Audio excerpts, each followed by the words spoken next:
Today's date is Tuesday, the 4th of August. The survivor is Magda Bloom, maiden name Fixler. The interviewer is Corinne Oppenheimer, and we're in Moseley, Birmingham, England, and the language will be English.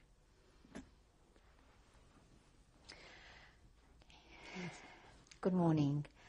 Would you like to introduce yourself, please? My name is Magda Bloom, and I was... What do I say? Wait a minute.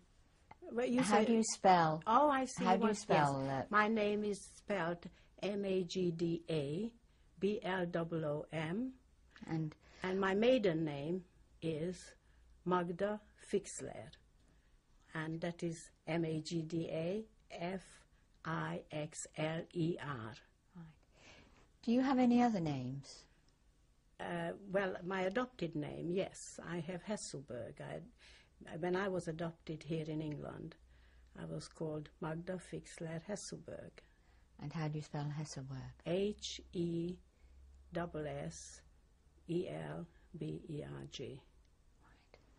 Do you ever have any nicknames or pet My names? grandmother used to call me Manya or Manyuka. And how do you spell that?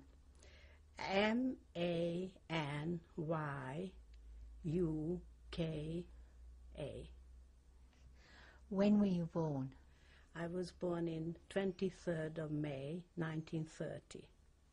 So how old are you today? I'm 68. I always want to say 38. What was the name of the town in which you were born? I was born in Nagyrozvágy in Hungary. Will you spell that, please? Yes, it's Nagyrozvágy.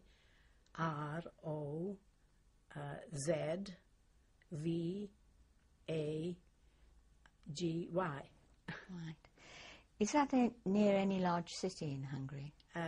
Yes, Sátántól is. Right. It's Sátántól.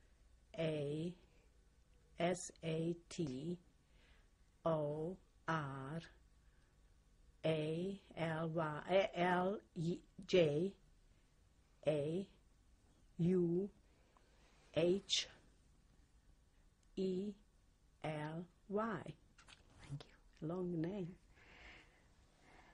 Right. And this was a place in Hungary. Did you have any grandparents at all?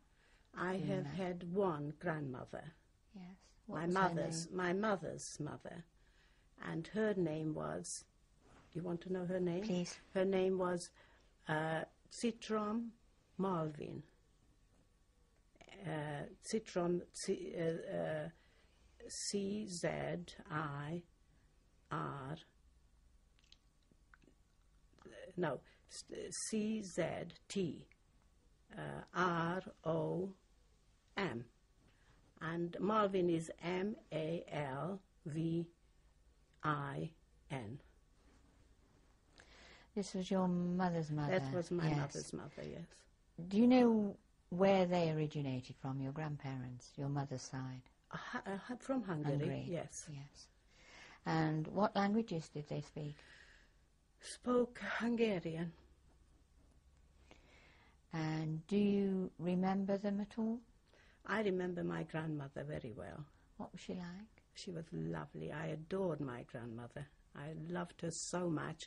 In fact, all my cousins thought I was her favourite because she always liked to take me with her on holiday. And she used to come and stay with us. In turn, she went to stay with all her children, but she actually lived in Tartsal. Tartsal is very near to Tokaj. Tokaj, you know, the famous Tokaj wine. And in fact, she had a vineyard in Tartsal, and she had a wine cellar which went under the mountains of Tokaj Tartsal, and the best wine grew there. And we used to go for the harvest, which was wonderful fun. I remember I remember going and picking the biggest bunch of grapes off, you know, and there was an enormous big walnut tree, which was, I don't know how old it was, and I believe it's still there, this walnut tree. And they had lots of different fruit trees as well, orchard, at the bottom of the vineyard, where they had peaches growing and plums and all the lovely, luscious fruit. What was your mother's name? Ella. Her maiden name was Citron, the same as my grandmother's. And where was she born? She was born in Tartsal. Do you want me to spell Tartsal? Yes, please. T-A-C-A-L. Thank you. And did she have brothers and sisters? Yes, she had 2 sisters. There were 3 girls and a brother. And what They lived. 2 of them lived in Tartsal. It's and the other, my uncle lived in Nyíregyháza. Right. What sort of education did your mother receive? Do you know? Yes, my mother had a very good education. She actually went to university, and I know she was very proud of that. Which university did she go to? I don't. It was in Nyíregyháza, but I really can't tell you the name of the university. But I do know that I've seen often her, her grades and reports, because she had very high grades, and she was a very clever lady. Did she have an occupation? Well, no, she got married. In those days, they didn't really work very much, I think. And then she got married quite young. And she married. She always wanted to marry a landowner. This was her thing. I've heard it from my grandmother, and I heard it around the family. And this is what she did, married my father. And this is what happened. In those early days, what is a strong memory that you have of your mother in those early days? Well, those early days, I remember, first of all, my father, shall I say about this? My father was very sick from the time I remember him. He was, I think I can remember quite a long time back, because I was only 5 when he died. So from that I conclude that I do remember him, because I remember when he was still all right and still well. And then I remember when he started to be unwell, and then he had to go to sanatoriums and hospitals for cure and things, and he was backwards and forwards. And I remember the time when we weren't able to be in the same room. Maybe he had tuberculosis, I think. And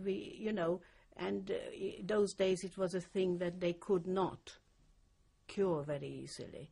And for a long time, he was, I remember at the end, we could only look through the glass door to see him and wave to him. Right. What was your father's name? Yeno. And his parents, do you have any memories of his parents? No, because they died before I remember my grandfather and grandmother. Do you know their names? Yeah, well, my grandfather's name, Ignaz, Fixler, Ignaz. My grandmother, I think, was Rosa. I'm not sure about I must ask my cousin when I see her. But, it's amazing how just some things you don't know. You were going to tell me that your strongest memory of your mother and father in those early days. Well, in those early days, I know that my mother was very worried about my father, always, because he was really an ailing man. He was a very frail man, and my mother had a lot of worries, and there was the farm, the very big farm we had, and she had to manage that, and that was quite an ordeal, you know, to see, because we did have, first of all, hundreds upon hundreds of sheep, like a sheep farming, you see. And then we had many acres, I don't know, as far as I could see, land, you know, and everything grew on it, you know, everything. And we had a lot of workers. We had a little estate where we had some of the workers lived. And we had the shepherd family lived on this estate. That was a big family because they were Catholics. And they had so many children. And we had the cabman, and he and his family lived on the estate. And we had 2 other families living on this estate who did manage and work on the farm. Apart from, we had like outworkers, people who came in to do farming, you know, the farming work. And of course, this was a big, tremendous sort of worry, you know, for my mother those days. Did you have anyone else living in the house with you? Yes, we had one of the daughters of the shepherd family, you know, called Murray, who was with us at about 8 years, you know. Yes, she was very nice, and in fact I thought we owned her completely, because when she eventually got married, I said, you can't go, you are ours. You belong to us. And I remember saying that I liked her very much, you know. Did you have any other brothers or sisters? I had a brother, yes. And what was his name? His name was Yuri.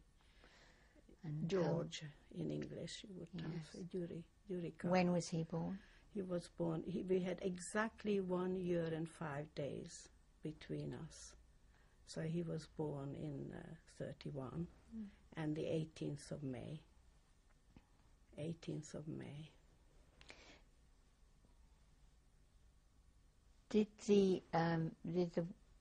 Did your father recover from his illness? No, sadly he didn't. He died in, I remember when he died, I remember in fact then he used to sit in the garden and under the bush, under the trees, and the deck chair. And I remember when my uncle came, his brother came to visit him, and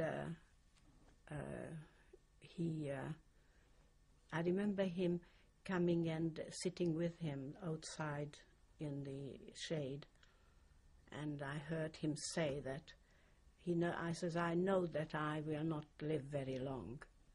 He says, I'm just so sad to leave my darling wife Elushka and my children.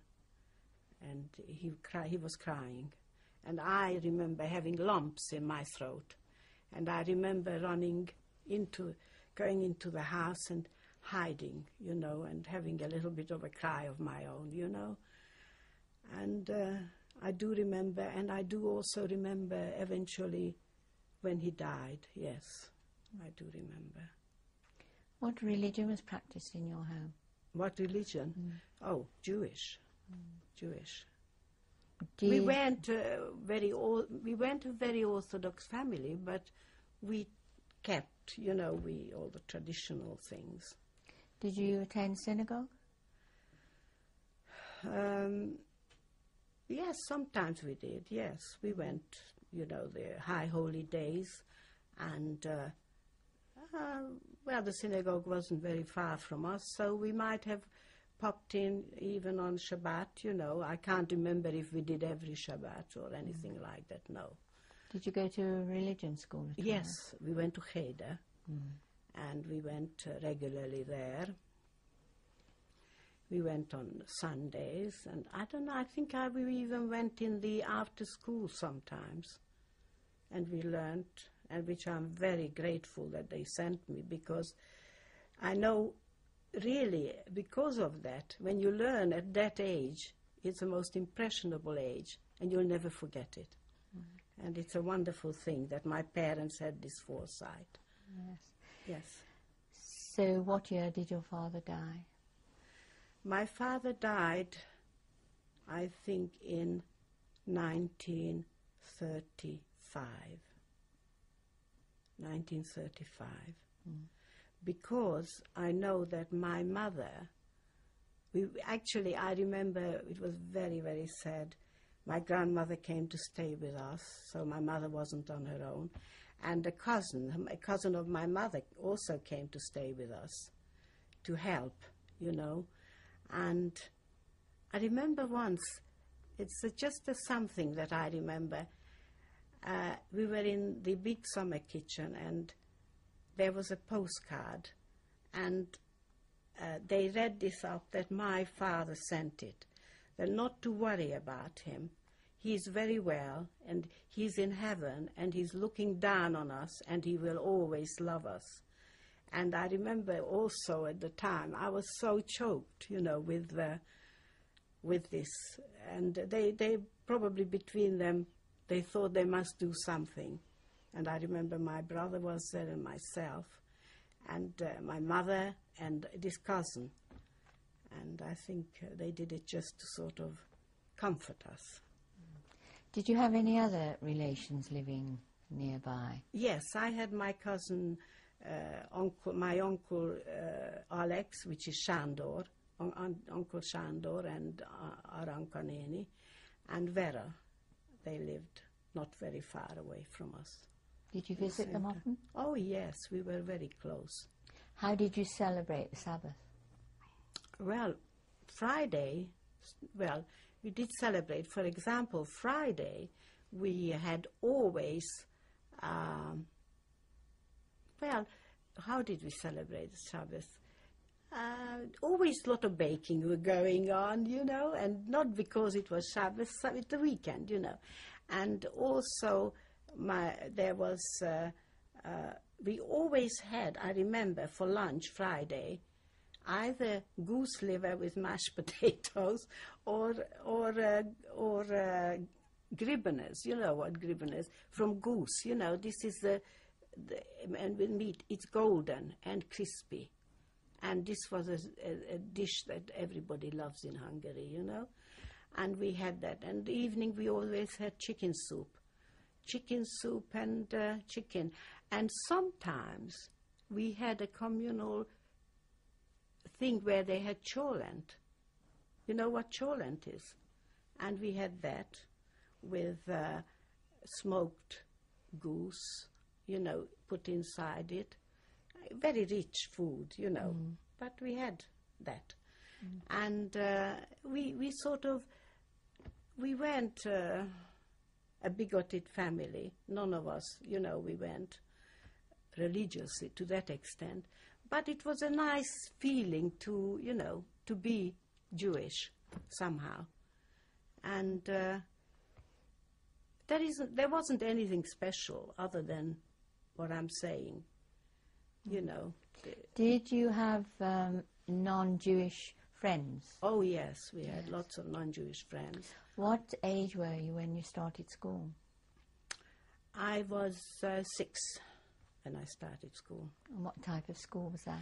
I went to the local junior school, and where my brother went as well, eventually, and all my friends went there, and it wasn't a Jewish school, it was a non-Jewish school, and therefore, you know, we mixed very well together.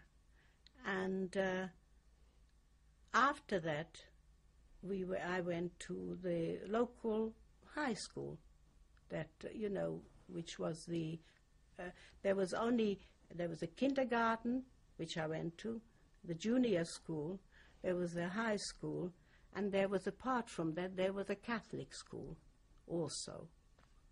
Did you mix with Catholic children? Well, we mixed with everybody there. You know, it was just we mixed with all the community there, Jewish and non-Jewish, because there weren't a lot of Jewish people in where I lived.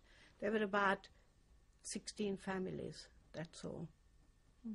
And I had very good non-Jewish friends. Can we go back to your home in which you lived? Yes. Can you describe that? We had sort of quite a big L-shaped house, bungalow, but it wasn't a low bungalow, it was quite high. And there was like a terrace all the way round. And we had, actually, we had a lovely home. We had a dining room, and we had a big hall which we used as a dining room, and and then we all had a bedroom. My brother had a bedroom, I had a bedroom, and my parents had a bedroom. And if my grandmother came, we made room for her, you know. And then we had two kitchens, actually. We had a smaller kitchen, then we had a big summer kitchen, and then we had a bathroom and toilet. And what else did we have? A pantry, and also we had a big pantry where we kept. We didn't have a fridge, but we had one of those ice boxes. You know, they used to bring the ice those days, and that was our fridge. That's how it was. Could you describe your bedroom at that Yes. stage? Well, my bedroom was very pretty because my mother used to do a lot of embroidery, and she did the curtains in my bedroom were long and Madeira, and with a palmet, and my mother embroidered that, you know, before she was married, and it was always crisp and starched, you know. And then I had a bed. I had a sort of bedspread with pink underneath it, you know, with Madeira, and little cushion Madeira with the pink underneath. It was very nice, and I had a big mirror on the wall, a big mirror, and I had a little table in front of it, and it had little, not pom-poms, but on it, and a little cloth over it. You know, it was very nice, you know. It was a pretty bedroom. And a little whatnot I had on the side, you know. Yes. Could you explain Madeira to me? And I had wardrobe, of course. Madeira is a embroidery which they cut out holes and stitched round, embroidered round, you know. And they make like lovely patterns on it, you know. You know Yes. the embroidery? Yes, I think I know. Yes. Did you have any favourite toys or games that you played? I had dolls, you know, always. I had a big doll. I remember I ruined a beautiful big doll because when it was bought to me, I was quite young, and it was a big doll. And I thought I'd bath it, and I put it in the sun to dry, and its face got all cracked, you know. But I loved the doll anyway. It was lovely, you know, it was very nice. And I had, we had little cooking utensils, and we had little cups and saucers. When friends came, we always made some chocolate mush in it, and, you know, we used to hand it out to each other, you know, and little pieces of chocolate or sweets with it, you know. And this is the kind of toys that I had, you know, which I can remember. We always had some rag dolls and things which was on the bed, you know, and things like that.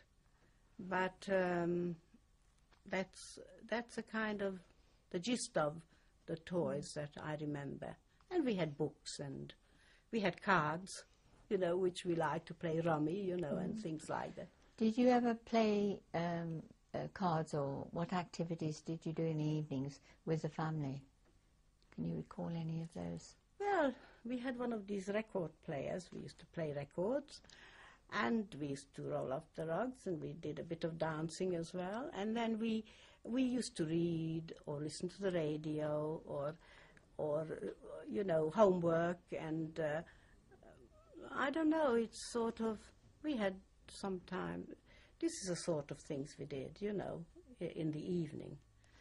And sometimes we went around to friends or to my aunt, and they popped into us, you know, for coffee or just a chat, you know, that kind of thing. Could you describe when and how you had your main meal of the day? Our main meal used to be midday, actually, lunch. And then at night we used to have things like a dairy, you know, food, cheeses, and, you know, bread and butter and cheese, paprika, and, you know, things like that, rather than, you know, because midday we had some, you know, we had a soup if it was, you know, and we had a lot of ducks and geese and chickens we had, and also we had goulash and that kind of food, you know. We had, and stuffed peppers and stuffed cabbage, and this sort of, and we always had smoked goose, because it was, you know, we always used to have wood fire, and we had, especially in the chimney, a place where we smoked the legs of the geese. You know, it was tied together and hanging all along and things like that. That was very nice, you know. And where was this? In the kitchen or what? somewhere No, it was in the chimney. In the chimney? Chimney that was a smoking. Yeah. And this was a thing in Hungary that a lot of people did. And this kind of food. I think we ate quite rich food, you know, compared to what we do today. But everything tasted so good, you know, different. I mean, I'm just thinking back, everything was so free-ranged. For instance, the little ducks and the geese, when they were born, they gave them grounded corn with chopped grounded corn with chopped nettle, you know, and this was good. I mean, today they recommend it for people, but they used to chop up the nettle, and used to mix it with the grounded corn, and they used to put it along for the little ducks and geese, and everything tasted different, you know, good. We'll take a break there. Right. Can you recall any celebrations or special occasions that you celebrated at that age?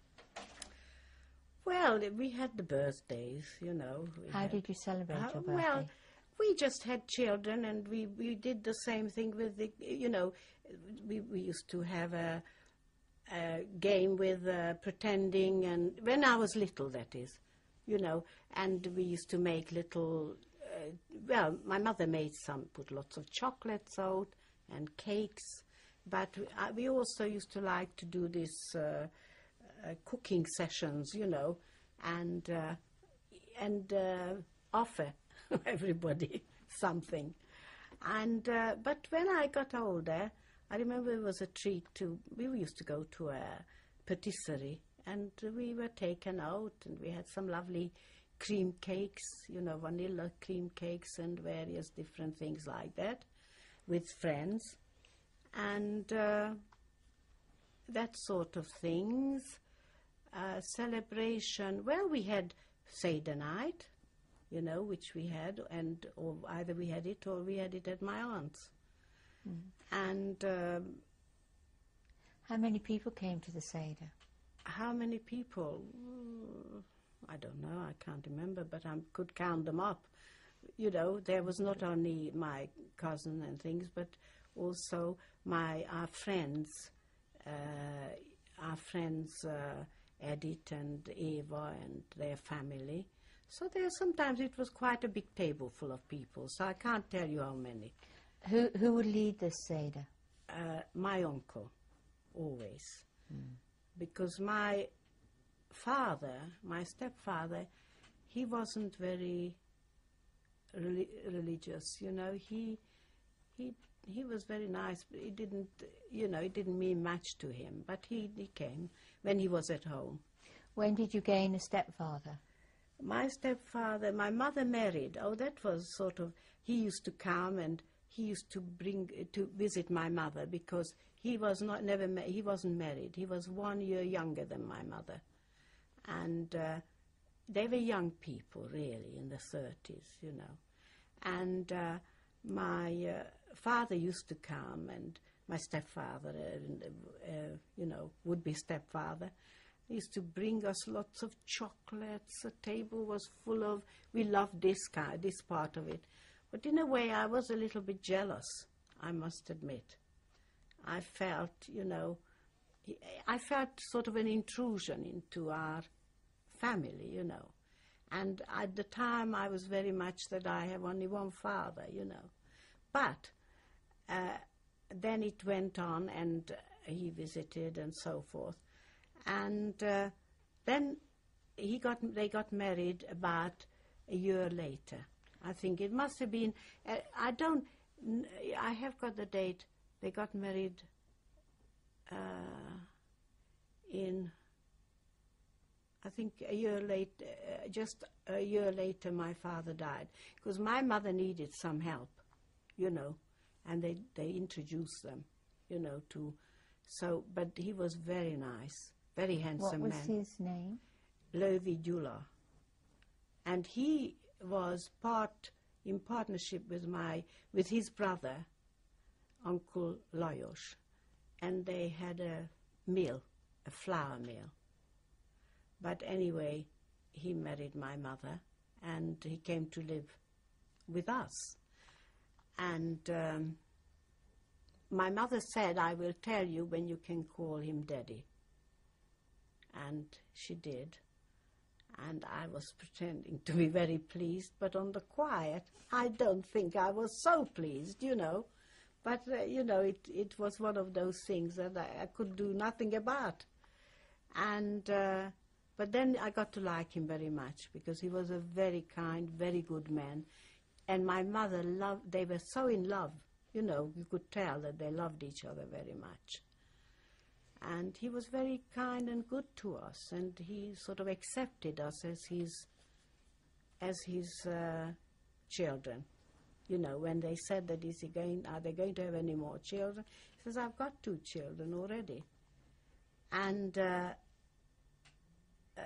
only thing was he could not adopt us and use his name, because when my father died, it was in the will that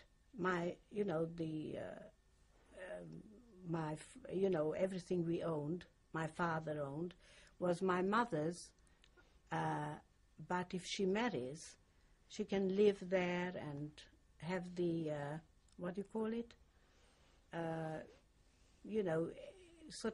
But it belonged to the 2 children, you know. So as a result, he could not adopt us, and we couldn't use his name.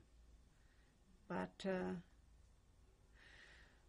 and then, of course, he was very disciplinarian. You know, he saw that we behaved nicely and we brought up nicely, which also was was strict with us, because I think we were a bit spoilt. Right. Did you have any help in the house? At the time? At the time. Yes, we had Murray help. And we had also, apart from that, we always had somebody, if we needed extra, from the estate, you know, that we had people living there. We always had people helping if we needed. But Murray was always there. When you were old enough to go to school, how did you get to school? Walked. Wasn't far. Mm-hmm. Nothing was far there because we didn't live in a very big town. Did you have any hobbies when you were a school child? Well, I loved poetry, and I had, poetry reading I used to go to, but I loved monologues and poetry, and I loved the literature, I loved the folklore of Hungary, you know.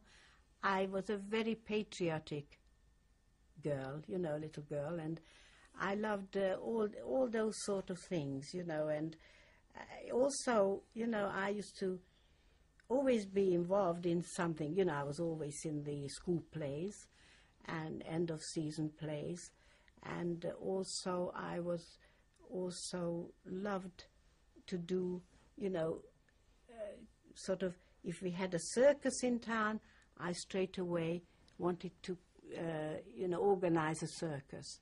So I called, you know, drove everybody mad, all my friends and cousins and relations, and they all joined, and we made a circus in the barn. We had a big, big barn, and we made it nice and decorated it up, and we performed there. And I was the organizer, and I was the director and the producer, and I was acting in it. And I did, you know, I loved monologues, for example, and I used to always do a lot of monologues and different things like that. You know, this is the kind of thing that I was very interested. But as for school, I must admit I didn't have bad grades either, you know, because I used to work hard at school. And I loved history and geography, and I wasn't too bad in maths either, you know. My mother used to help us, you know, always with our homework. And, you know, I think wasn't, you know, I worked quite hard to achieve. Did you have a good relationship with your brother? Yes, I did. I loved my brother very much.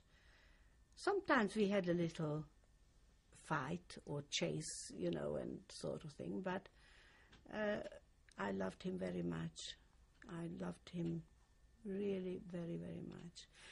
I mean, we called him my little brother. He was only 1 year.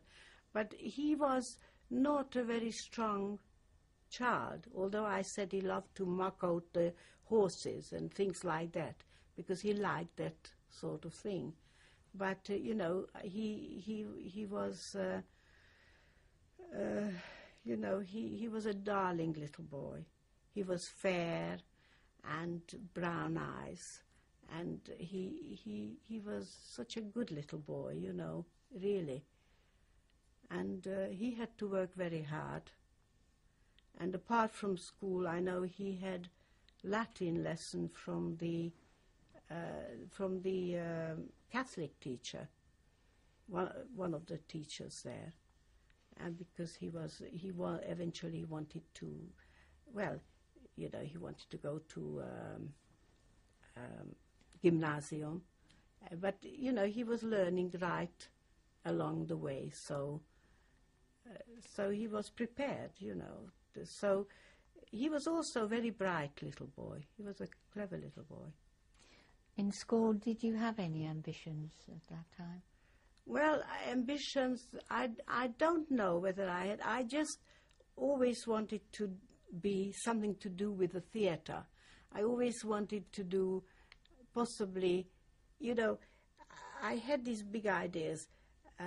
In Riche, the next town to us, you know, Cukor Adolf, you heard of the filmmaker. He was slightly related to us, and we knew the whole family. And I always admired this. I always thought I would like to do something to do with directing or producing. And that's why every given opportunity I was putting on some kind of shows, or I went to a musical, for instance, and I went to János Vitéz, beautiful music. It was only a very good amateur society. I wanted to repeat it. I wanted to do something, you know, and we did. And so really, I think this is the leaning I had towards, you know, something to do with that. Possibly, I don't know whether I wanted to be an actress as well. Possibly I did. I don't know.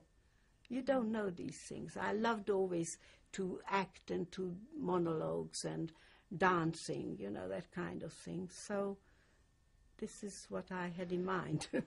What languages did you study at school? I studied, Hungarian and German. German was a sort of second language in Hungary. I do speak a little bit of German, not very good, but I can make myself. Did you have any religious education at school, or? Well, yes, we had. I went to a Protestant school, and I used to sit in the education, and also in the morning for assembly we used to go to the church, and I went as well. I'm very pleased I went, because I think it's all, it's a sort of experience of life. How did you identify as Jewish? Can you recall that? Well, how did I identify? Well, not particularly anyway. Just simply I felt in my heart Jewish. Everybody knew there that we were Jewish, and we did not particularly have to identify at the time when at peacetime, that we were Jewish. We were accepted, and we had our friends, Jewish and non-Jewish friends. What newspapers did you read at home? We used to read the Függetlenség, I don't know what you call that. And we used to, Kisújság, this is the name of the newspaper. And I don't know what you call, this is like, it would be, the Függetlenség would be like here the Post. The Kisújság would be like the Mirror. And would these be daily newspapers or weekly newspapers? No, daily newspapers. We always Did you have a radio in the home? We had a radio, yes. Did you have a telephone? We had a telephone, yes.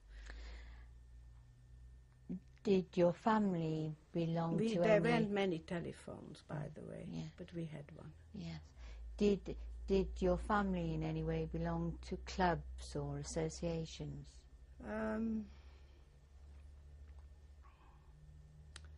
Well, not particularly there in Nagyrozvágy, because it wasn't that type of life there. Were there any times when you felt different to other people during that time? During which period? This is before the war. Sometimes, yes, there were some horrible kids, that used to call you Jew, and they used to say, go back to your own country, go back to Palestine, this kind of thing. Of course, then it was very hurtful. What was that like for you? What did you understand by this sort of thing? What did I understand by this sort of thing? That I was born in Hungary. What do you mean? You go back to your own country? And but of course I knew that there was Palestine. I knew all about it. I knew the anthem, the hope, and this kind of thing, which is a beautiful words, which are beautiful words. And although I lived there, my heart a little bit was, unknowingly I felt. How did you learn about this Palestine when you were little? Well, we learned, of course, in our studies at Heder, but also we learned about Eretz Israel. It's not Israel, they called it, and Palestine. But, Bible stories and things like that we have learned about it. But when they did say that they called us Jews and go back to your own country, that I didn't like, Somehow that was against, against the things that I believed. In 1938, you were how old? 8, yes. 38. You were 8. Did you know what was happening in Europe at that time? In 1938, not then particularly. What age were you, or when did you? When I was 8, I know? didn't sort of take any notice, to be quite honest with you, about things like that. When did you become aware that there were things happening in Europe? Yes. That might concern you? Yes. In 1940 or 41, when there was a census taken, a census taken in Hungary, and, everybody had to declare their religion and where they were born and where their forefathers were born. And I remember they came and they took particulars, and, sort of going back to generations. And those people who could not sort of prove that their generations were, I don't know how many generations back, they were stateless. And a lot of those Jewish people were collected as early as that and taken away. We didn't know where. Such family was in our town, was the rabbi, and we had a big family.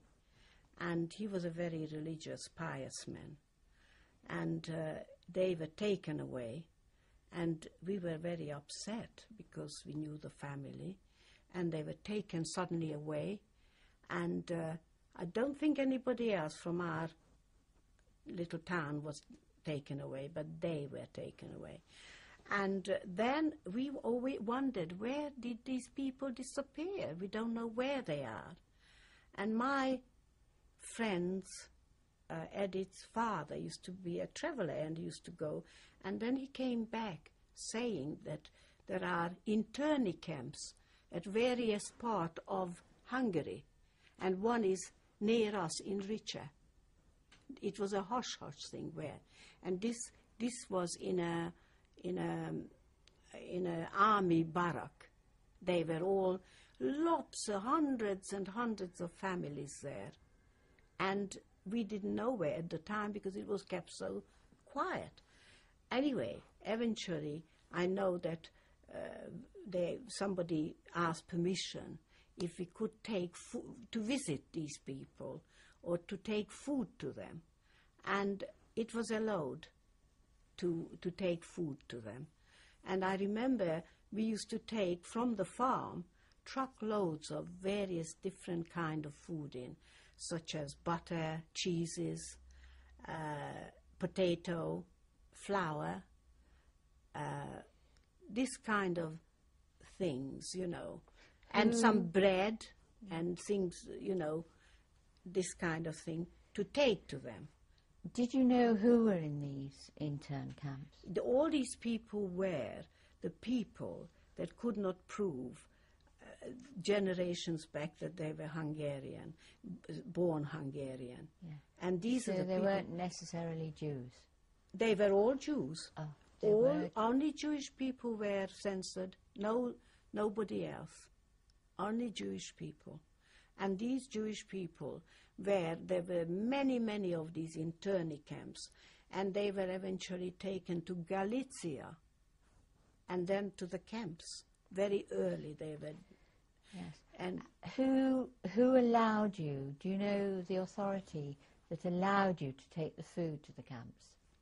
Well, I don't know, but I think there were a lot of gendarmes there and guards with rifles. Hungarian. Hungarian. They were Hungarians. And I think that somebody from Hungarian authority that have made these pleas to let us go. And I remember going once with my mother, allowed me to come. And I saw all these people. It was a very, very long room. And it was an army barrack. And all these very nice families, all on the floor, all along the way, all on the floor, their bits of belongings around them. And they all slept there, and they lived there with the children next to them. And they all ate there, you know.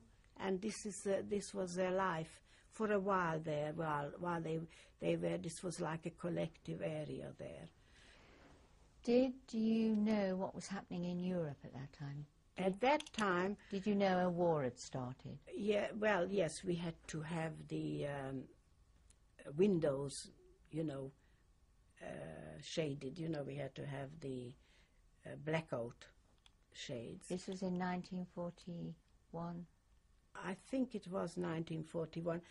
You know, this is what I don't remember so clearly, is dates, you know. But it was around that time that, you know, they had to have, you know, we knew that there was a war. And also I know that the grown-ups used to congregate. And of course we heard on the radio a lot of shoutings, you know, from, you know, Hitler. And I don't know when we heard this, you know, all the different things he was going to do. Very, very fearful. And that was a little bit, I think, going on for 42, 43, you know. Can you recall at that time, listening to the radio, yes, what it was like for your parents? My father was forever called up in the army, and don't ask me for why. He was in the Hungarian army, and it was from the Hungarian army, eventually, when they took the Jewish man's rifle away, and they sent them into work camps, you know, and they sent the laborers, you know, the, what you call it, what's it, laborers? You know, forced labor, you know, forced laborers to, you know, go along towards Russia through Ukraine, and pick up mines for make it safe for the German army to go safely through. And of course, this is, in fact, how my father died, in one of these minefields. And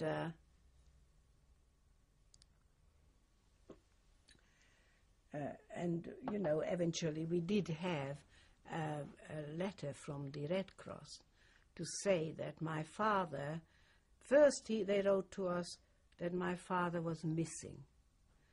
And then, not so long after, I don't know if it was a few days or a week after, we received another letter to say that my father has died on the minefield, picking, you know, dismantling mines, and he has died on the minefields. Did you ever see soldiers or airmen or whatever, other than Hungarians? Did you ever see Germans? Not until they invaded. Not until they invaded the country. Right. Yes. But in I think it must have been in 1938 or 39, when Slovakia was regained for Hungary, I don't know if they fought for it or they were given back by agreement. I don't know quite. But I know that our town was full of hussars, you know, Hungarian uniformed soldiers and officers. And in fact, I know that because our stables were requisitioned and our big barn was requisitioned, part of our house were requisitioned, you know, for this purpose, for their horses to be put in, for some officers stayed in our house, you know, and this kind of thing. And there were a lot, it was absolutely packed because the border wasn't that far away from where we lived. So it was, they sort of like an invasion of our time, you know, it was quite a thing. For us children, it was quite interesting, you know, to see this. What colour uniforms did the soldiers have? The soldiers had khaki. Khaki, yes. Was there any munition, any guns or artillery? I just don't remember that, but they must have had. All I remember them, they looked very nice in their uniform and horses, and we used to give them flowers from the garden, you know, up as they, you know, picked the flowers and handed them to them, and but I don't remember. I never saw them shooting or never saw them they must have carried ammunition or something separately. What other changes occurred at that time? At that time, what other changes occurred? Well, all I know is that my father was away all the time, and it was a big worry. And you see, at that time it was early. It wasn't sort of, we were still living a normal sort of life. You still going to school? Still going to school. No Were there problem. any changes in school? No. At that time, no changes. Did you miss any of your Jewish friends at all? Well, those people that were taken away, and oh yes, and then of course, when these people were taken away, we went several times. I only went once, but my mother went several times, and we sent food several times. And all of a sudden, without word, when once they arrived, it was completely empty. Everybody gone, so it was all empty there, and nobody would tell us where they gone. Nobody would say a word. It was all a secret. But things filtered, you know, and of course the grown-ups used to get together and talk, and they had worried looks on their faces, but they shielded us as children. We were shielded. We weren't sort of told what happened. So we just really, we children led a normal life. But my mother and the, you know, parents they heard all these things, and then there was little leakage of, all these people were taken to rehabilitated to Galicia and various different places.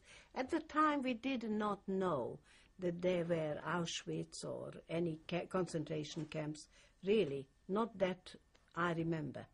We lived, because don't forget, the Germans invaded Hungary in March the 19th, 1944, and until then, there were, you know, anti-Semitism, as I say, and support for fascism, but... What sort of anti-Semitism did you know about at that time? Well, anti-Semitism, well, they voice that the Jews are, you know, they pinned things on Jewish people that they didn't do, and you could feel the atmosphere, you know, and people... It was like the National Front, you know, that were against, and very often Jews were beaten up somewhere. And did you ever see this happening? I never seen it, but we heard it. You yes, heard of it? We've heard it, yes. Did you have to wear any sign or no, anything not different? At that time. No. Nothing. That time we led quite a normal life, and the newspapers, there were different things in it, you know, but I can't remember, but I know they were sometimes frightening. That was leading up to something, but it wasn't sort of, it didn't touch us immediately, and it wasn't sort of, you know, like at the time when when the invasion came by the Germans, then it began with a vengeance. Right. Everything. Was that the first time that you sensed any danger? Yes, but I'm sure that the grown-ups sensed danger Yes. even before that. But we went to school. We were not sort of, you know, ostracized in any kind of way. And it's what under the ashes were the fire, so to erupt, you know, that kind of thing. Tell me about when you were Where the aware that Germans were there. Well, it was, as I said, it suddenly erupted within, from overnight. What date was this? It's the 19th of March. Which year? 1944. And of course then you saw Germans everywhere, German soldiers. And from then on, all kinds of regulations were given, you know. Such as, first of all, we were still able to go to school for, you know, a bit. I don't know how long for. But already things like, first of all, they came and taken away all the jewelry from the Jewish families. You know, most people hid some jewelry. I think they didn't give up every jewelry, but quite a lot. I remember when they came, they were very nice. And who were they? 3 men from some around there, you know, people that we knew. And they came and they collected and they said, it is only temporary, Mrs. Levy. It will be returned, you know, it's just a thing. And I remember my watch I had on, they took that. They took, you know, I didn't sort of think my watch was they want, you know, and I had a little signet ring and I had little earrings. And even that I had to take off and give it to them. And I remember I had little turquoise earrings, and I also had different times they bought me different little earrings, like a little ruby, tiny ruby thing, and a little 3 little stud for earring, because children did wear earrings there, you know, we had our ears pierced. And anyhow, and they said that my mother's wedding ring had to come off as well. And my grandmother given some jewelry to my mother, beautiful jewelry, and she wouldn't give that. And that was put away. But, you know, there was quite a bit of jewelry, you know, chains and watches and rings and various different things that was put on there. And they wrote in what it was, kind of thing. And they took it away, and they were very nice, and that was that. These were Hungarian gentlemen? Hungarians, yes. And you said you knew them? Oh, yes, we knew them, but I can't tell you their names now. Were they police or...? Yes, they belonged to... There was, you know, to do with the... I think there one was a gendarme, and the other 2 civilians. And they took away the jewelry.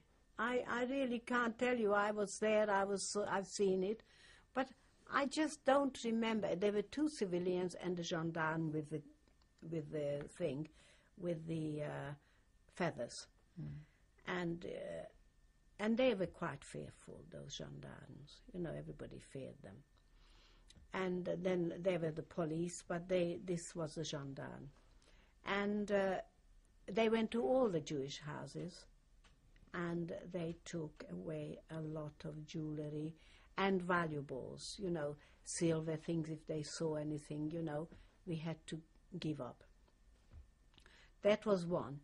And then there was very soon after, because don't forget, we were taken away by April the 16th or 17th. We were, you know, Pesach. It was around Pesach time. I remember we could not bring our Pesach dishes down because we used to love that as kids, you know, the change of dishes. And we could not do that because we had no Seder night, and it was very frightening. So we were, within a month, it was all happening. So, of course, after that, we were told at school that the Jewish children are not to attend. So we had to stay away. What was that like for you? Very bad. It was very painful. I remember, you know, it was a terrible thing because, you know, I was friendly with all these non-Jewish girls, and I could see as the situation became more tense that they had changed as well with it. There were some that were still nice, but a lot of them have changed. In and what of way? course, well, they became that they snubbed me and they wouldn't talk to me, you know, and it was like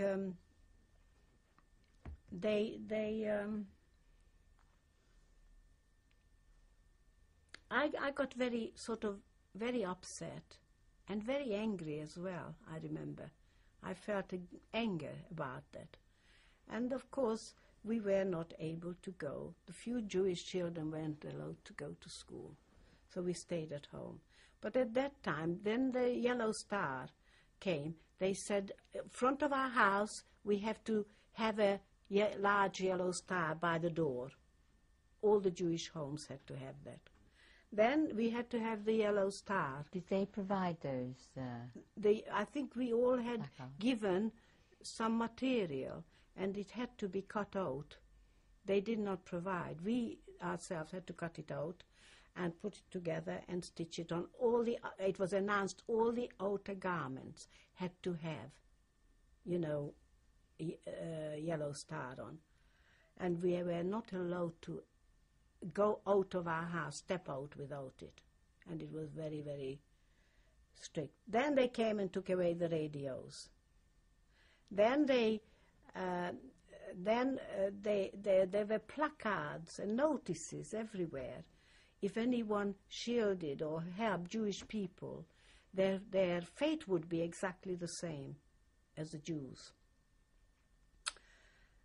And then afterwards, everybody's, you know, you couldn't practice your profession or jobs or work. And then you had to, then everything happened, you know, step by step by step. And it was very, very frightening. And, you know, I don't know if I was so ashamed to wear that yellow star. I wasn't, because somehow I always felt it's a Magen David, you know, and I wasn't ashamed of it. But it was to distinguish for the, and then for the, you know, we had the arrow cross in Hungary, which equaled the Gestapo and the swastika and the Gestapo in Germany. And this was the arrow cross. And they were very, very fearful and very frightening. And, you know, we feared them. Then different regulations were said that you are not allowed to greet your non-Jewish friends. You're not even allowed to have eye contact with them. You have to avert your eyes if you meet them. And in turn, they had to do the same. That was also in the rules and regulations. And things like that gradually. And then came the time when, and we could not enter any public places. No cafes, no cinema, no library or any buildings of any sort. Jewish people were forbidden to enter. And then came the time when we were under house arrest and we were not allowed to go out of our home. We had to be indoor. It was very frightening because my father wasn't there. Was there a curfew? A curfew. They told us at an allotted time when we were able to go out towards the late afternoon. We were allowed to go out and to one shop only, and only to buy the bare necessities. We couldn't just buy anything. Were those easy to obtain? Well, easy or otherwise, we had to sort of, what do you mean, obtain the... Any shopping that you had to do, could you get what you wanted? We could get, but not everything we wanted. You know, we were not allowed to get. But we had some money still, you know, and we were able to shop at this one shop. What about the food and so forth that you grew on the farm? Yes. What happened to that? Well, we were able to have that. In fact, we could take into the ghetto as much as we wanted to, you know. I mean, we had, of course, not just what we grew and we had, because we had, you know, we had, as far as you could see, wheat fields and barley and oats. Potato fields we had. Sunflower seed fields. We had grown beans of big patches, you know, enormous. I mean, wasn't an allotment. This was a big farm, and it was each side of the town where we lived. We had, for example, one side, the soil was completely different and grew corn, big, enormous area of corn, and wheat and oats and barley and rape. Was your family still in charge of all this? Well, afterwards I don't think we were. I mean, we weren't able to do anything. You see, we still had the people living there, and really we were not able to, or we hadn't sort of, not right, but we sort of let go because we weren't allowed to do it. And it wasn't ours anymore somehow. Everything was confiscated from us. So, therefore, it's, you know, before, of course, it was all this was done. We used to have the big harvests of everything, the season for all. I remember they used to have they used to bring in the end of the harvest and the tractors and the elevators and you know, it was all, we had big granary where they put all the things and it was all sold. And we had the sheep shearing, hundreds upon hundreds of sheep, and they used to shear the sheep and bale them up and take them away to be sold, you know, the wool. And we had, from the sheep, you know, they had sheep cheese. We had, in the old houses, we had shelves after shelves of cheese, which was all sheep cheese, which is, I don't know whether you ever, some people never heard of these things, but then it's a delicacy, and it's, you know, all this kind of thing were sold. We had horses, we had a carriage, we had ordinary cart, we had... Were you allowed to keep all those? No, well, afterwards everything was, the state has confiscated. Everything was taken. So in March 1944, lots of things happened. As within a month. Yeah, yes. Within a month. What happened after that then? After that, as I said, we were in our home, and every day they used to put after we couldn't go out, and every day they put a notice on our door, nailed on our door, to say what we are allowed and what we are not allowed to do, you know. And it was very frightening day by day, something more awful things. And then came eventually the thing that at such and such a day, at such and such a time, they will come for us, because we will have to vacate our home, the houses will be sealed, the keys have to be given up, and we will be taken away. Right. Not where, they didn't say. Did they give you any instructions about what you could take with you? Yes, they told us, I don't know how much clothes we could take, but we took as much as we could, and how much shoes, for instance. And how food-wise, we could take plenty of food into the ghetto, you know, but we didn't know where we were going. So first of all, they took us into the, and my mother was, I got to tell you this, that at night, Mother used to undo those shoulder pads and this lovely jewelry, you know, brilliant diamond earrings and rings, and I remember a long chain which went round, antique chain. My mother used to sew it inside the pad and inside, because you had to look ahead in case of we didn't know where we were going.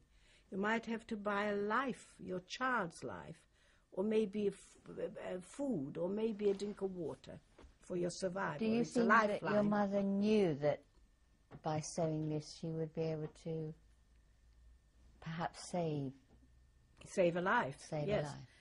Of course, because they talked about it, you see. The grown-ups all did it. All our aunts and all the, you know, by aunts I say also my friends' parents, because they were aunts and uncles to us, you know. And they all did the same, because it was a thought that we don't know what's going to happen, and we don't know where we are being taken.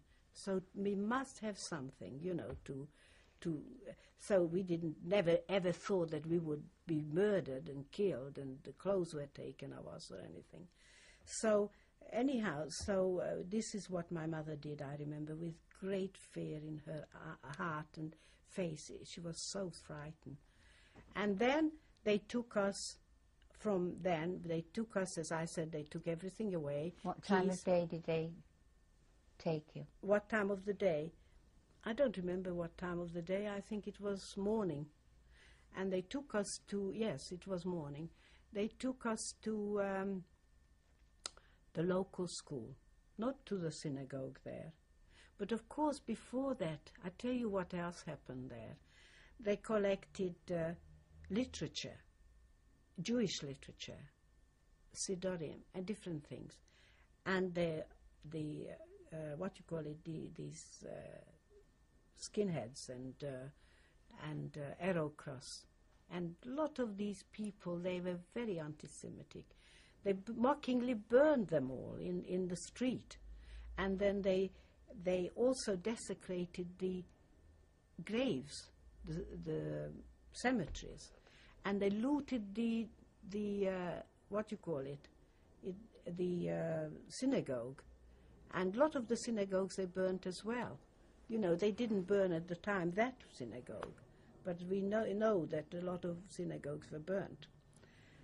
And so where was I? Yes, about and then they took us away and took our key and took us to the local. How did you travel? No, first of all, we went to the local school. How did you travel to the local school? We walked. Right. Because it wasn't far. Again, we had nothing laid on as, carriages or whatever, nothing. We had to go and schlep and carry, everything to the local school. And there was everybody there from the village and the little town. And then we were there for quite a long time. I don't know if we had to stay overnight, sitting in the benches.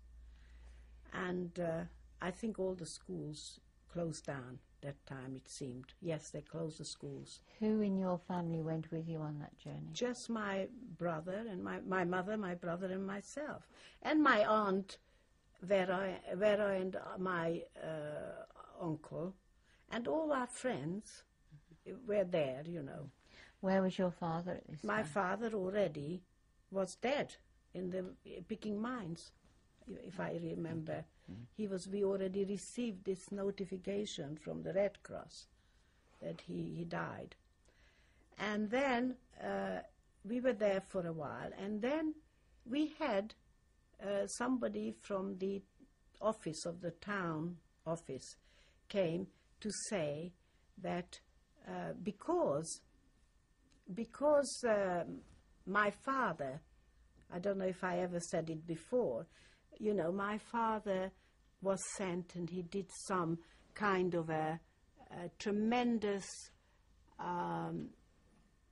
he brought back some information from enemy, during the recapture of the Slovak territory. I don't know.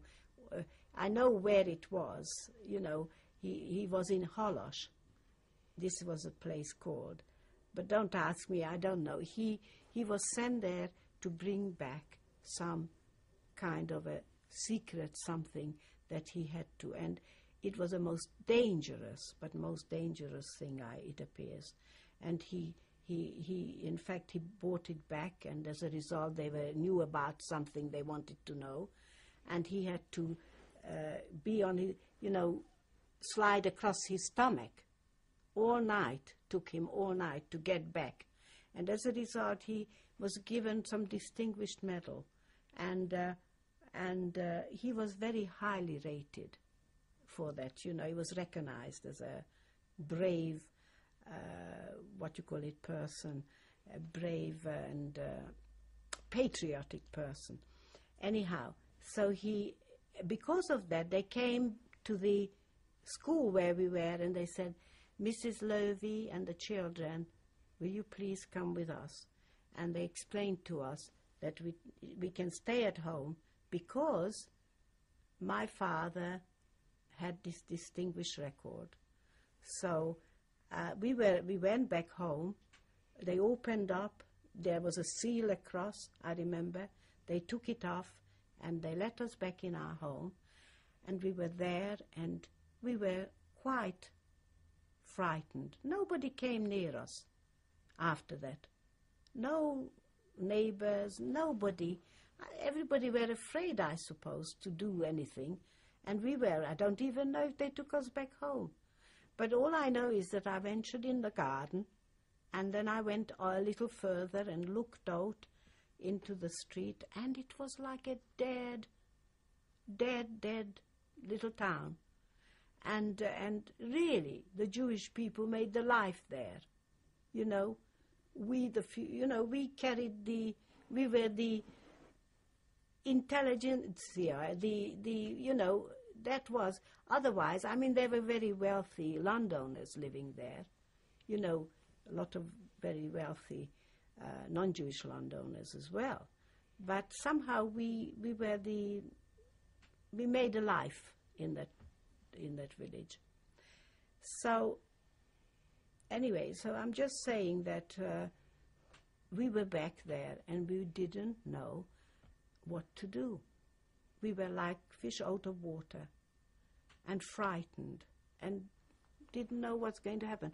And we were there about a few days, and I don't really know. Don't ask me how many days, because it was such a trauma that we didn't know what was going to happen to everybody and to us eventually. So then they came. Then the same people came and explained very nicely that Mrs. Lowy, you can stay at home, but the children do not belong to Mr. Lowy because he never adopted us. I told you for the reason, because it was arranged that at the time when my father died, that the beneficiary of what we owned will be the two children's, and my stepfather couldn't adopt us. So because our names was Fixler, we were not allowed to stay behind, but my mother could.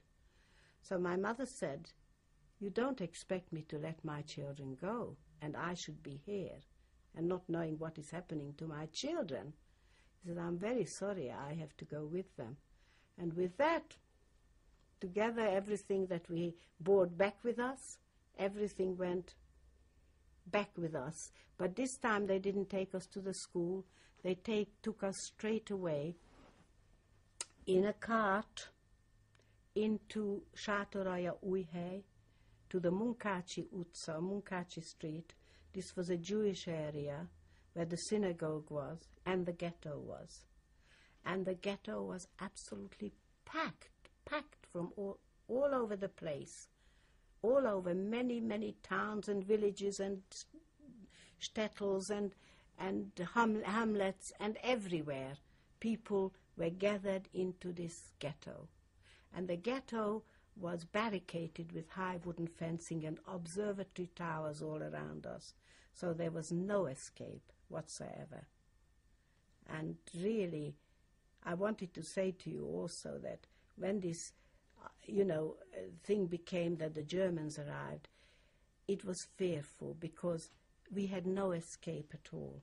No escape whatsoever. All the borders were sealed. And the same thing here in the ghetto.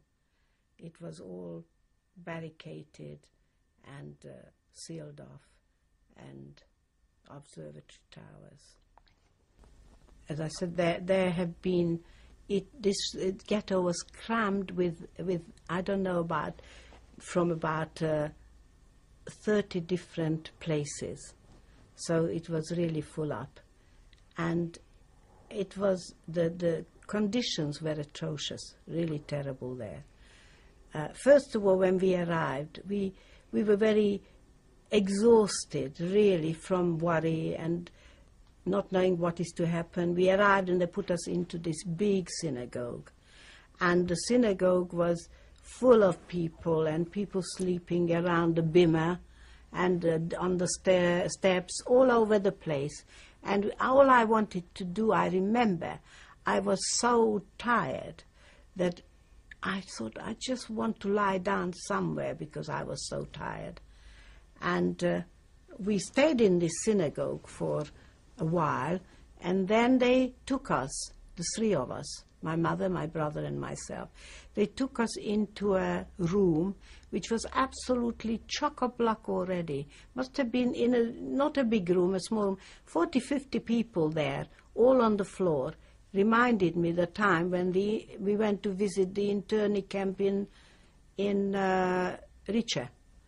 And they were all already, and we had to squeeze ourselves into this to get some room because it was so full up.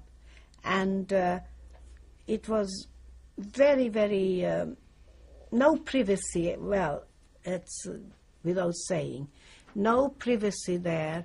It was a most terrible experience and dismal, and we didn't know what was going to happen to us. And what else can I say? We slept on the wooden floor in, as I said, in overcrowded room, and the sanitation was hardly any sanitation there. And water also was rationed. So you can imagine. Who rationed it? Well, because there wasn't very much water to be found. There was one of these pump thing outside. Well, for so many people to use just that. Was there a person in charge of the pump? Yes, sometimes there was, because there were a lot of people trying to wash themselves, and you know, you had to take your turn. And it was just so frightening, and it was so terrible. And as far as food concerned, I think we took food with us, as I said, but I don't know. I don't know how or when they cooked it. I don't remember it. You know, if you took potatoes, I don't know where they cooked it. I think they must have cooked it somewhere, and a different outside, you know. But I really can't. And we took bread with us, and jam and butter, whatever we had, things. But it can only last so long. So I really can't remember how we ate. I know that my cousins were there from Tartsal, and I also know that my Ella, my cousin, who got married in the ghetto, now her husband was in the Hungarian army, changed his name from Fixler to Fehérvári, and he had papers, and he was there for a while as a non-Jew. And he took my cousin Ella out of the... Well, first of all, he came in, he bribed the guards, paid them well, and he came in, and they got married in the ghetto. And then he bribed them again to smuggle her out. And he already had a place for her to be as a maid, you know, in a house, a non-Jewish home. And she was a very pretty, she had brunette and beautiful blue eyes, and she was a very pretty girl. And she had to make a bun. She used to have her hair down, but she had to make a bun here, and to look like, you know, somebody who is a maid. And she was there for a while, and all of a sudden, her husband used to visit her at this home, but all of a sudden, one of the officers warned him. He says, "My son, they onto you that you are Jewish. You better get yourself quickly and take your little wife and disappear. Disappear completely, because they're after you." So, of course, that's what happened, collected my cousin from this house. Oh, and while my cousin was working at this place, or just staying there as a maid, the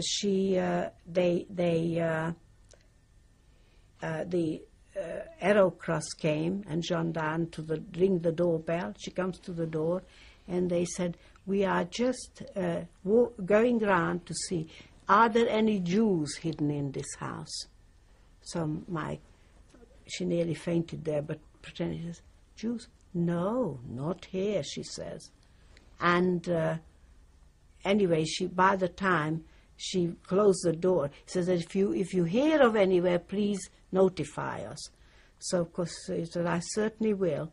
And, of course, by the time she closed the door, she was ready to faint. You know, she tells me this story since. Mm. And, of course, he collected her from this house, and from then on, they were hiding the whole time. While we already went to the camp, they were hiding in Budapest. At various parts, they thought they were recognized somewhere, so they moved on somewhere else, and so forth. It was very hard.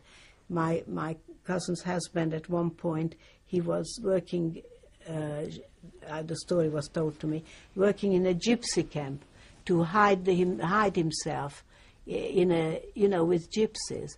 And he was very brown, from the sun. And they were making some, what is it called, what they build houses with? Bricks, mud bricks or whatever. And then the Germans and the Arrow Cross came and wanted all of them to drop their trousers to see if they were Jewish, if they were Brit or had a, circumcised. So my cousin's husband so he jumped over all kinds of fences and everything to disappear. Well, he escaped anyway, and that's another story that happened there. And in the ghetto, we were in the ghetto for about 4 weeks. I think the others might have been 5 weeks because we went later.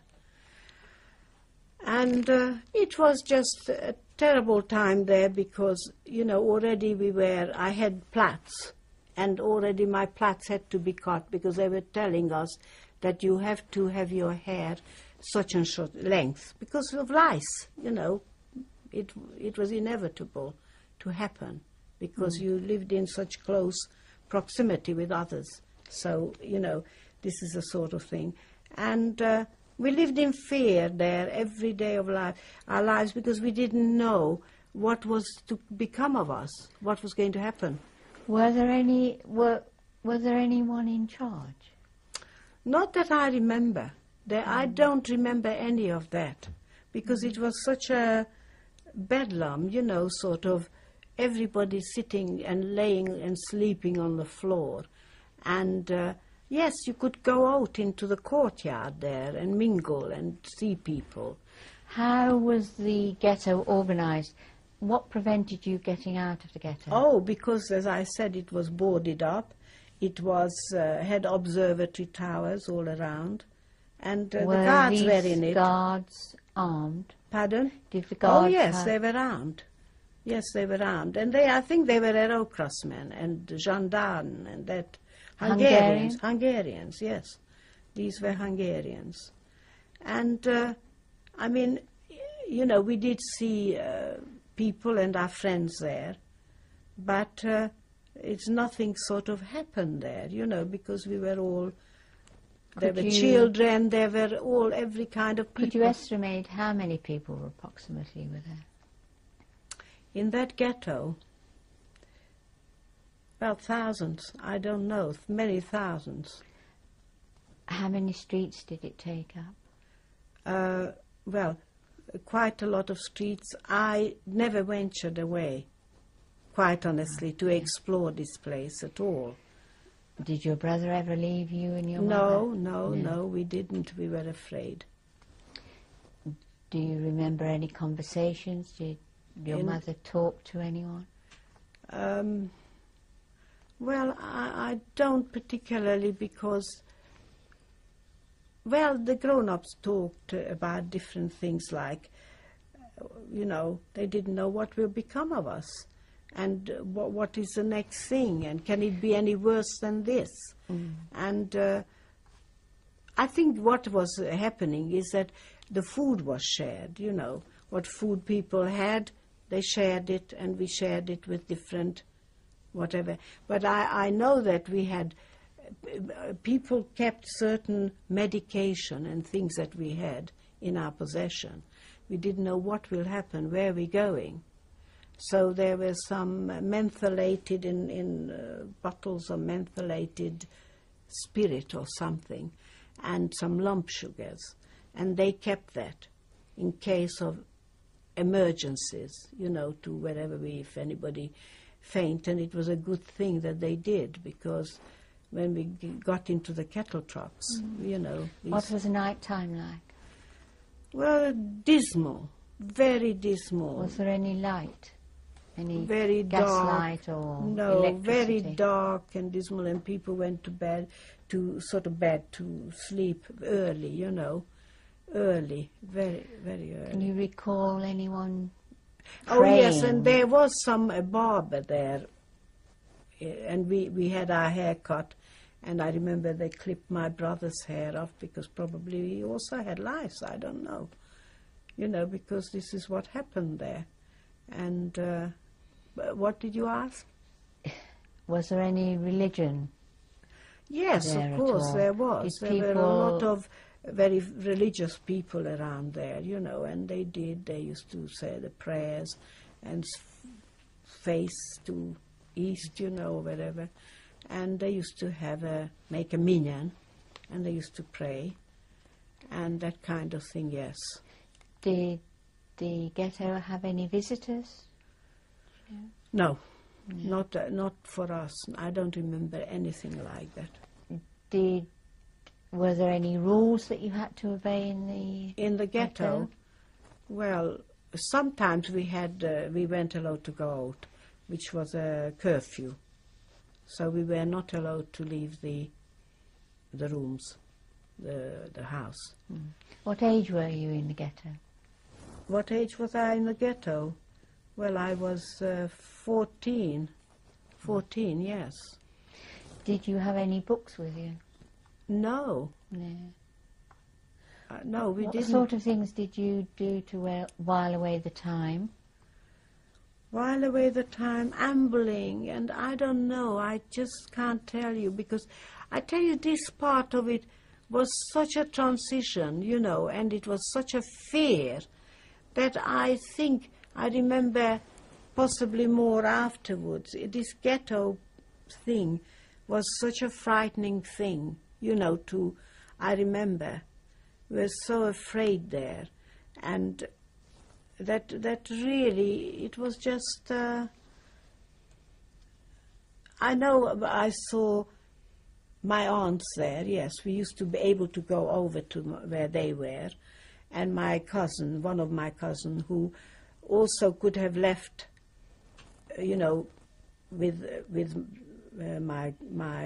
her brother-in-law and her sister, but she wouldn't go because he would have bribed the person, but she wouldn't leave her parents, Aunt Sarah and Uncle Tony, and so she wouldn't go. Were you ever treated badly, or did you ever see anyone being treated badly? In the ghetto? In the ghetto. Well, I was not treated anyway. It was just the way we were, you know. Did anyone show any kindness to you, apart from your own family? Well, people were kind, you know, the people who came, they were kind, you know, and although everybody were full of their own problems, they were very nice to each other, you know. People were nice to each other in the ghetto. Did you ever see any German soldiers, or...? Oh, yes, we did see German soldiers in there. Were they on the inside or the outside? They came into the quadrangle, or what you call it, where we were. They came in and they walked and they did whatever they did and they went. You know, they didn't do anything to us there. Did they have guns? Not always, no. Were there ever any dogs with them? Dogs, yes. They had dogs with them. And we had the regular guards there, you know, the Hungarian Aerocross guards, who were horrible, but they didn't mind us then, because we were enclosed there and we lived there, and they were in the outside, and they didn't come to sort of do anything to us at the time. I think they knew enough where we were going, so I don't think they needed to do any more to us at the time. Were you aware of anyone having to do any work? Did your mother work? In the ghetto? No, I don't remember that anybody were taken to do any work at all, not in the ghetto. Do you recall any celebration in the ghetto? Only my cousins getting married, that's all. But and then they did some sort of a bit of a wedding, you know. I don't know where they got, even she had a white dress and a thing. I think somebody, you know, got it in. I think she said there was a very kind non-Jewish person whom she liked to find because she provided this, and they were so nice to her. Some non-Jewish people who did this, and you know, the people that also did the marriage. Yes, you know, the marriage ceremony. And do you recall anyone ever trying to escape from the ghetto? Oh, I think people did escape from the ghetto, but with the paying, you know, bribing the guards, and I think some people did probably escape, like my cousin did as well. This is the way they could only escape. I don't think you could escape any other way. So how long were you in the ghetto? We were there 4 weeks. What happened then? After that,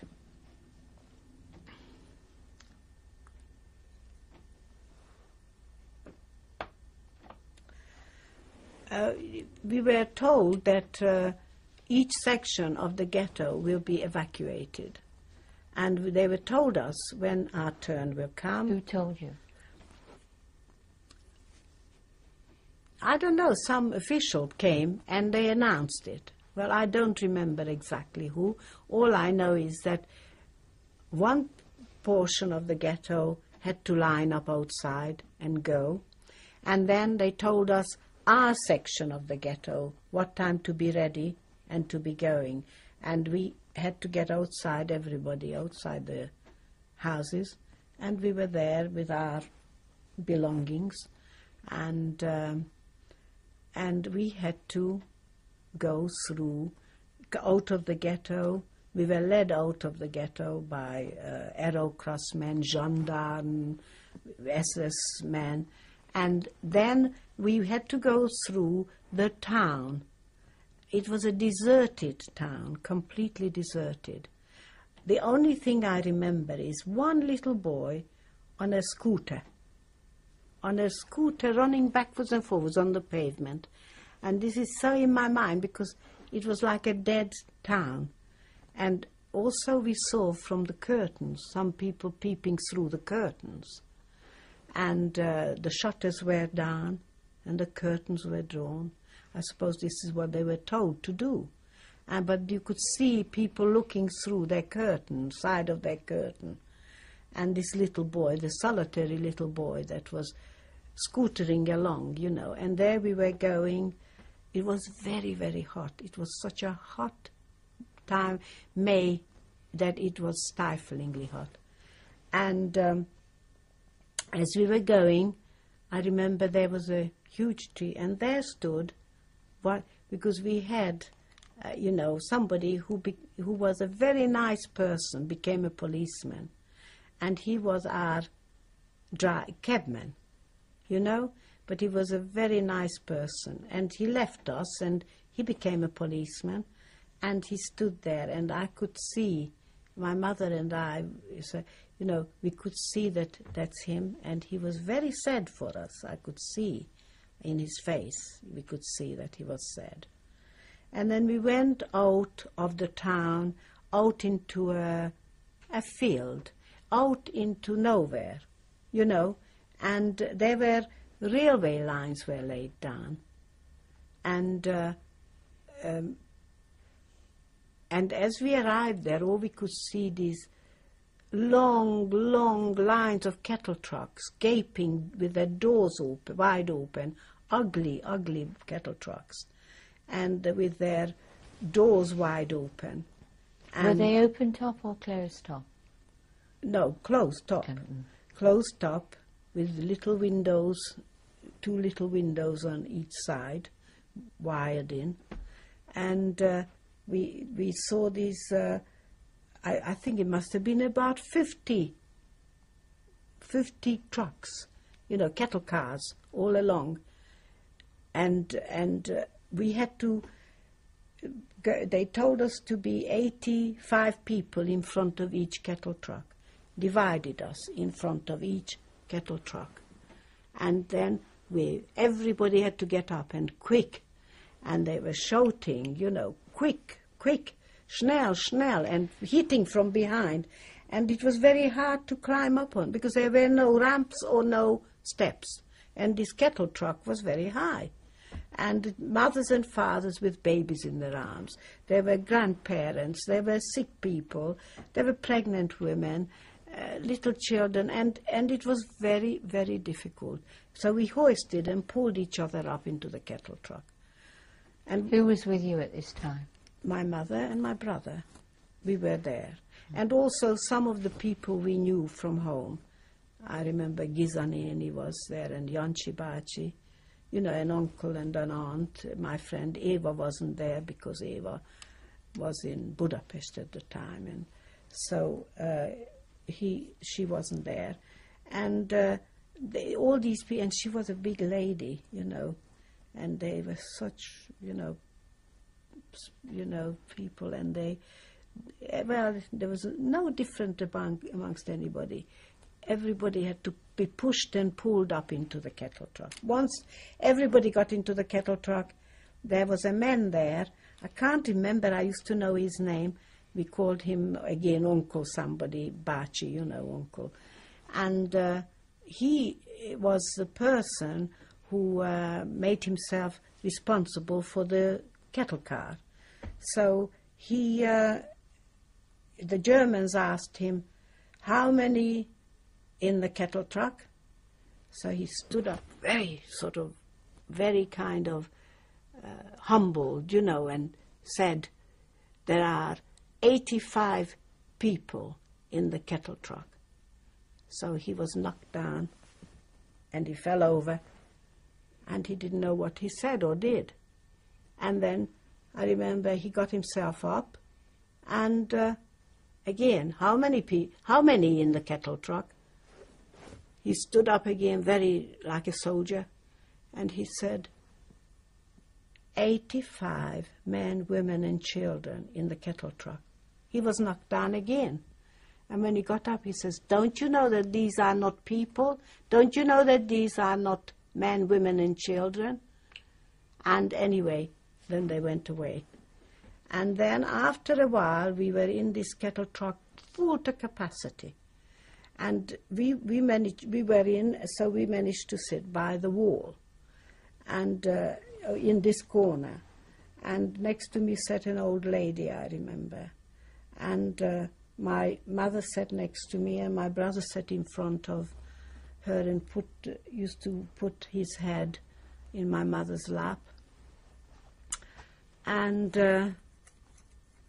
it was then, of course, what happened next was that we were given the people milling, and the door was still wide open, and people were coming and going there and eating and drinking and laughing and joking. The train was not moving? No, the train was still open and not moving, and stationary there.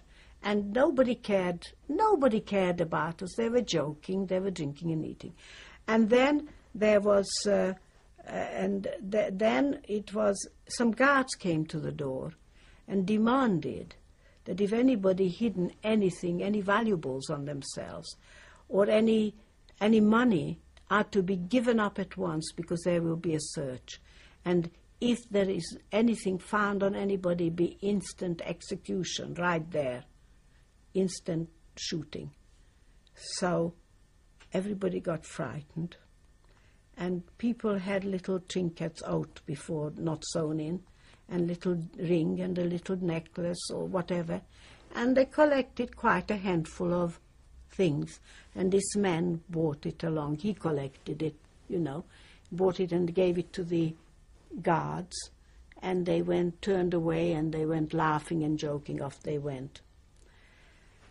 And they looted and took, and they were happy with the loot. And then what happened next is that they brought us some empty buckets, 2 empty buckets, handed up onto the kettle truck, and 2 buckets of water for the journey. 2 buckets of water for the journey. And after a while, as we were still there, and then they shut the doors. You could hear the clumping and clumping of the doors being shut, and padlocked us into the kettle truck, where the kettle truck became very dark, because there was no light except the 2 little windows on it, just 2, not 4, 2. And then it was so full that the air suddenly, there was no air whatsoever. And the children started crying, and the parents tried to pacify them. They couldn't. And it was bedlam in there, because actually it was smelly. It was so smelly, and it was so close, because the sun was beating down. And then some of the pious started to pray and bang their head against the side of the wall of the kettle truck and praying so hard, and some people went a bit crazy already in their heads, people already were very ill and not well. And eventually, a long time after, the train started to pull out and move out of the siding there, and we didn't know. So we started to travel like this, in terrible hopelessness, and not knowing whether we will live or die on this journey. We'll take a break there. Yes, all right. Tape 5, Magda Bloom, 4th of August, 1998, in Birmingham. Magda, you've been locked into a train from the ghetto, and your destination is unknown. What was that like for your mother, brother, and yourself? Well, it was terrible. It was, as I said, we traveled like this day and night for 3.5 days. And many rumors were going on in the kettle truck. Somebody shouted that we will never arrive anywhere because the Germans gas and kill people in the kettle truck. And of course we were, as on the journey, we were pulled into a tunnel. And we all thought that was it. And we stood in the tunnel for quite a long time for some reason. Was this during the day or night? During the day. And we didn't know that was our end. And then other people shouted, "Don't scaremonger, there are children here, you frighten them. It's not true." And then they said they're taking us to work, and, you know, this, and don't say these things, they shouted to each other. And then in the meantime, some people died in the kettle truck because they were so ill already. And they said, like a Shema, and then they died, and the people just put them on the side and, you know, and left them there because they couldn't even lay them down. And then it was terrible because they announced to us that the water must not be touched by anybody, only by the very sick and the children, and not to go near it. But we can use the bucket for our use, for our toilet use, the empty buckets. And that kept slopping and the stink was absolutely unbearable. And there were people who had sores. I remember a lady there with lots of sores and there were people who were desperately, and people who started singing, and people who went mad in their head, and all the time the children crying, and the mothers were trying to, and fathers comfort them, and they couldn't.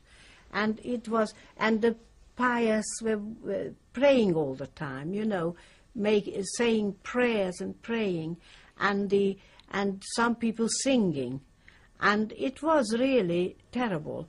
And I remember this lady who I think gone a bit funny in her head, elderly lady. She says to me, "You know, you're such a beautiful little girl. You fair. When we go back home, I have a most beautiful black dress full of beads. I'm going to give it to you," she says.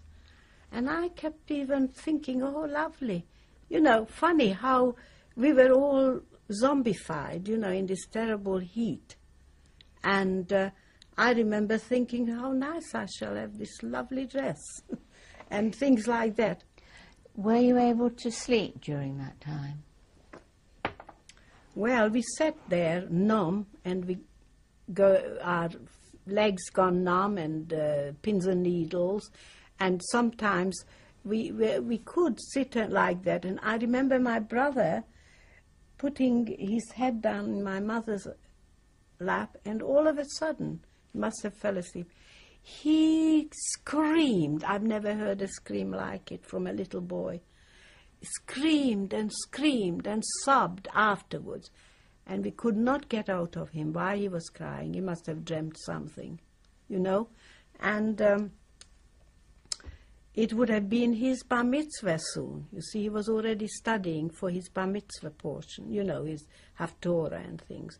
And of course it never happened. But I'm just saying that he was 13. And you know, but it wasn't, that's why he screamed. But he must have dreamt something. And we couldn't, hardly, took ages and ages to pacify him.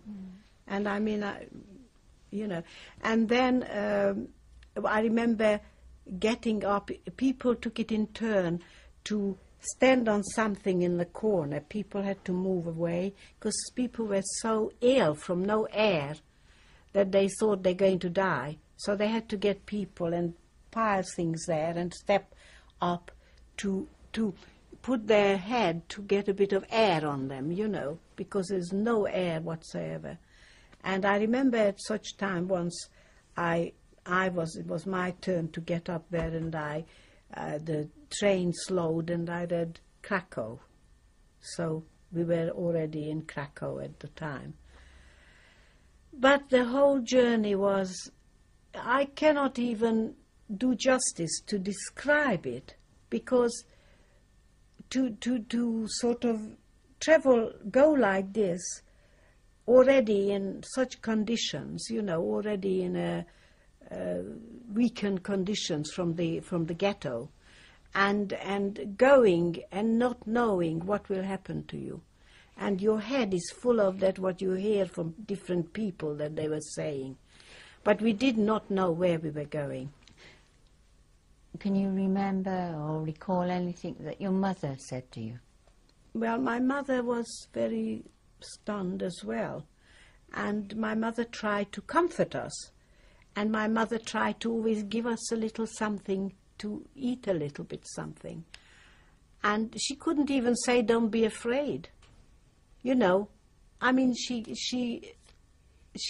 I don't know how, you know, we were together, so she probably said, "Well, we keep together, must not separate," and this kind of thing, she said. But what could she say, anything that is...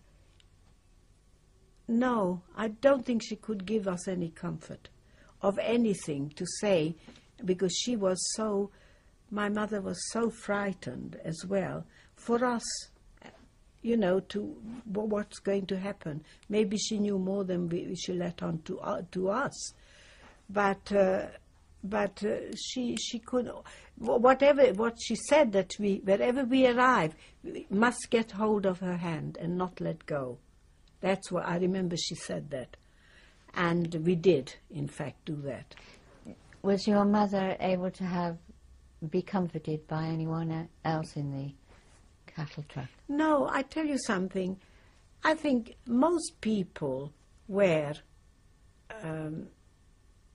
very kind of, either they said all those things I said, or they kept silent, or they cried, or they prayed. There was no conversation as such that I remember in the cattle truck, because there wasn't. It was everybody tired, worn down. Everybody was so tired. And if they could perhaps say comfort, the comfort was to doze off a little bit, you know, and to get my brother a bit more comfortable, because we had a back and he was, so to get my brother comfortable.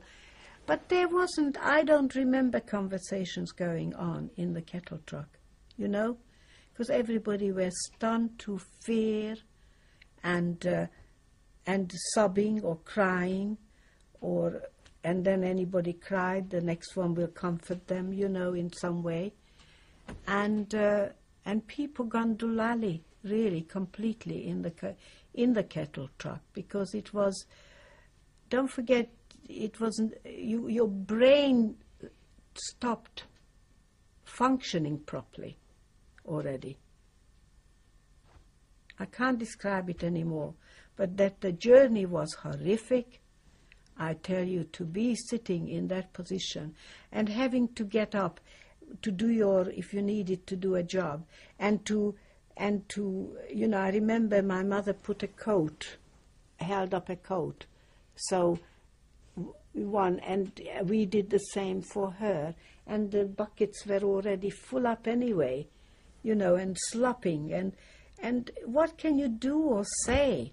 Except some people grumbled, yes, that kind of thing, and especially people sitting, hunched up bodies all over. I mean, can you imagine? They went sitting, it was sitting here, sitting there, sitting there, sitting there, everybody hunched up. You see, if you were sitting next to a wall, at least you were more, you had something behind you. Did people ever argue? Oh, there was, yes. People argued, yes, and people... About what sort of thing? To move up, and, you know, you're taking up too much space, and, you know, all this kind of thing, that kind of thing. There was arguments. And that's how the time Did you went. ever see the guards at all during that 3.5 days? No, because they didn't open the door. The doors went open for 3.5 days. And we arrived there like mid-morning into Auschwitz.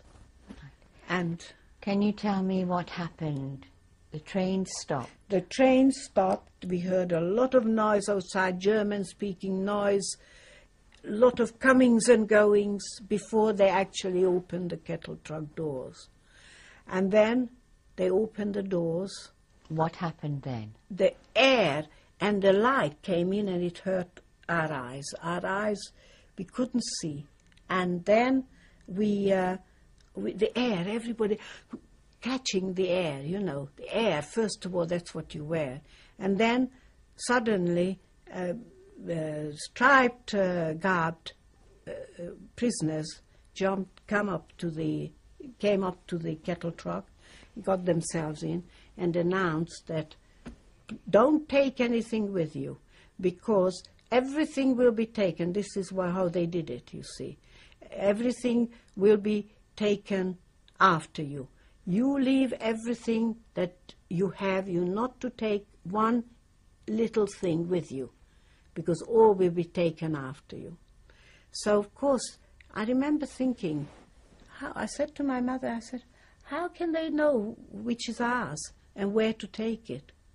But we daren't take. My mother took a little handbag with her, and she had photographs in it and different things in the handbag, but not much, but particularly photographs.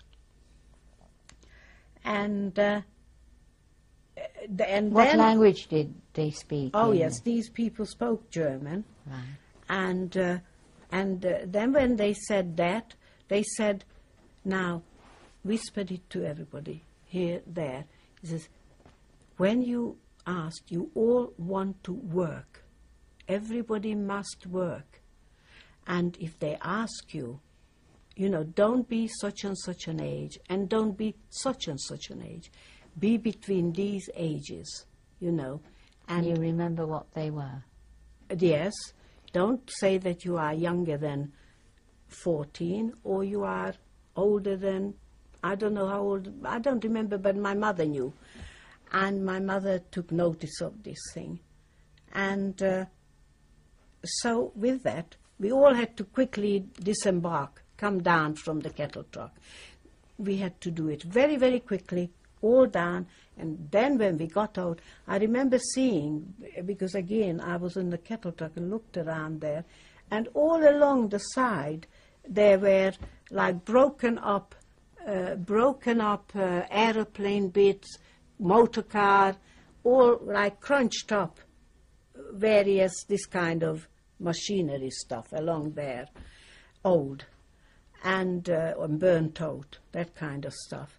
And then we got off. We had to be sort of helped. Did you get off onto a platform? Onto a platform, no steps again. We just had to sort of ease ourselves off it, and some people helped, you know, already got down, helped us. And then by the time I got down, I looked, and there were crowds and crowds, wide, you know, all spread out, thousands of people. Thousands, literally, off this kettle truck. As I said, there must have been 48, 50 kettle cars. And all along the way, and all there are all kinds of people, as I said, old and young, and girls and boys and children and babies and pregnant, everybody holding on to theirs. And my mother was holding on to us. And we had to wait there for a while until they told us what to do. And then they divided so many, and that had to go through. And we had to wait. We were coming forward in the crowd, and we had to wait there for a while. And then... Who was the person giving the directions? The Germans, the SS. What colour were the uniforms? Green uniforms. And there were a lot of kerfuffle and noise going on and orders given. And we waited there and didn't know what's going to happen, so hang on to my mother's hand and my brother as well. Eventually it came our turn to go through, and we went through this Arbeiten macht frei, you know, this archway, and we come into like an enclosure. It's so many people there already, and people are crying, and people don't want to leave each other. It's a real kerfuffle there, and because they were already announced that to separate, to the old men and old women this side, and their grandchildren or babies, to be given to them because they're going to be looked after. The same thing was told to us eventually, that they be looked after, and we will be reunited. So let go, you know, let the children at such and such an age, up to certain age, to go with the grandparents and the old people, and then the pregnant women also, and the men this side and the women that side, and all kinds of orders were given there and called. And when it was our turn, and people crying and hugging each other, and they didn't, and the SS came to push them aside, you know, to get them separated and push them this way and push them that way. And then our turn came, and this Alice, you know, the blockadtester, who eventually became our blockadtester, stood on a table and announced to us, for us, that what is the procedure here, that all the old people and the old grandmothers this side, and all the babies and children to be given to them for safekeeping, because they can't work, and we are going to work, and they will be reunited every Sunday or whenever we'll be reunited, or evening. I don't remember exact words, but they will be reunited. And nobody believed, and a lot of them wouldn't let their children go, and they were pushed with the children. Young people were pushed also with their children. So, of course, my brother was separated from us because he was a boy, and he pushed on to the other side. And my brother didn't want to go. And they pushed him along, and he looked back and called, "Mummy, Mummy," and he was crying. And my mother started running after him, and the SS men got her and pushed her, and my mother fell over. And so my mother stood up, and she called out, "Judy, run after Uncle John, Yanchi Bachi. Go and hold his hand." And Yanchi Bachi was an older man. You know, he was already an elderly man. And he went to the gas chambers.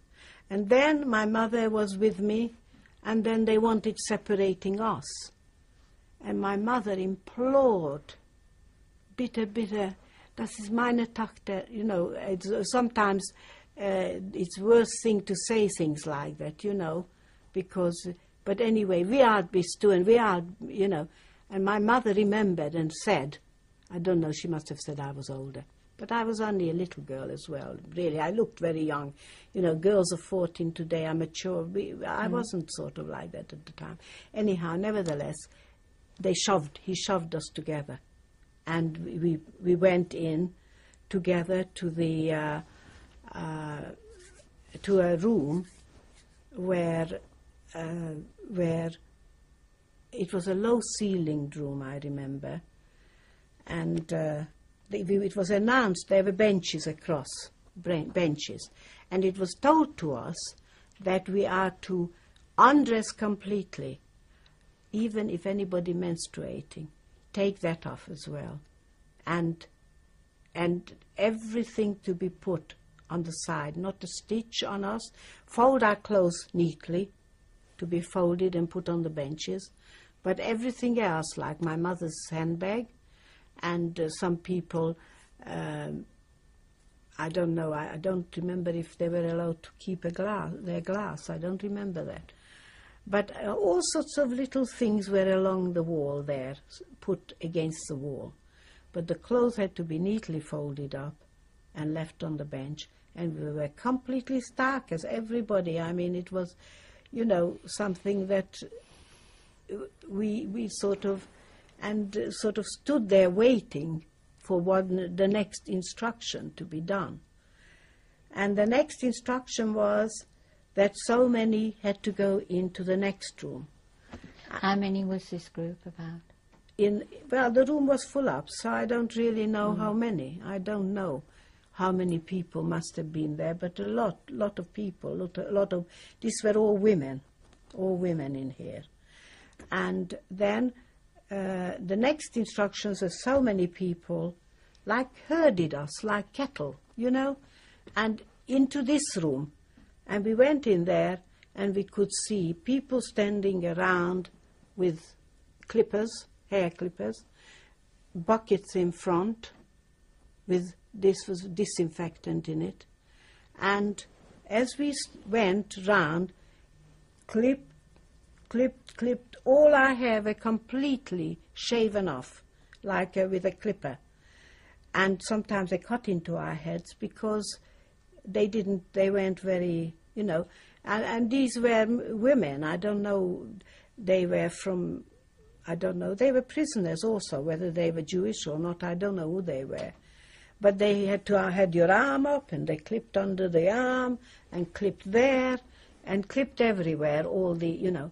And the next thing was, they put a mopped you here with this old Smartie and everywhere, and then they got your head and dunked it right into the bucket, and your eyes were steaming with this disinfectant and smarting that you couldn't see, and your head was smarting and itchy and smarting.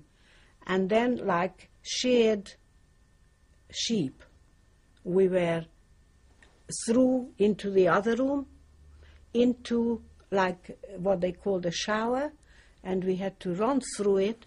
The water was coming, whooshing. All we wanted to do is drink because we haven't drunk water, and the disinfectant went into our mouths and everything, and put our mouths up, but it wasn't long enough. Was this hot or cold? Cold water, but it was so hot. It was so hot. It was the hottest time I ever remember. And then we went through this thing quickly, like the shower's supposed to be, and just run through it.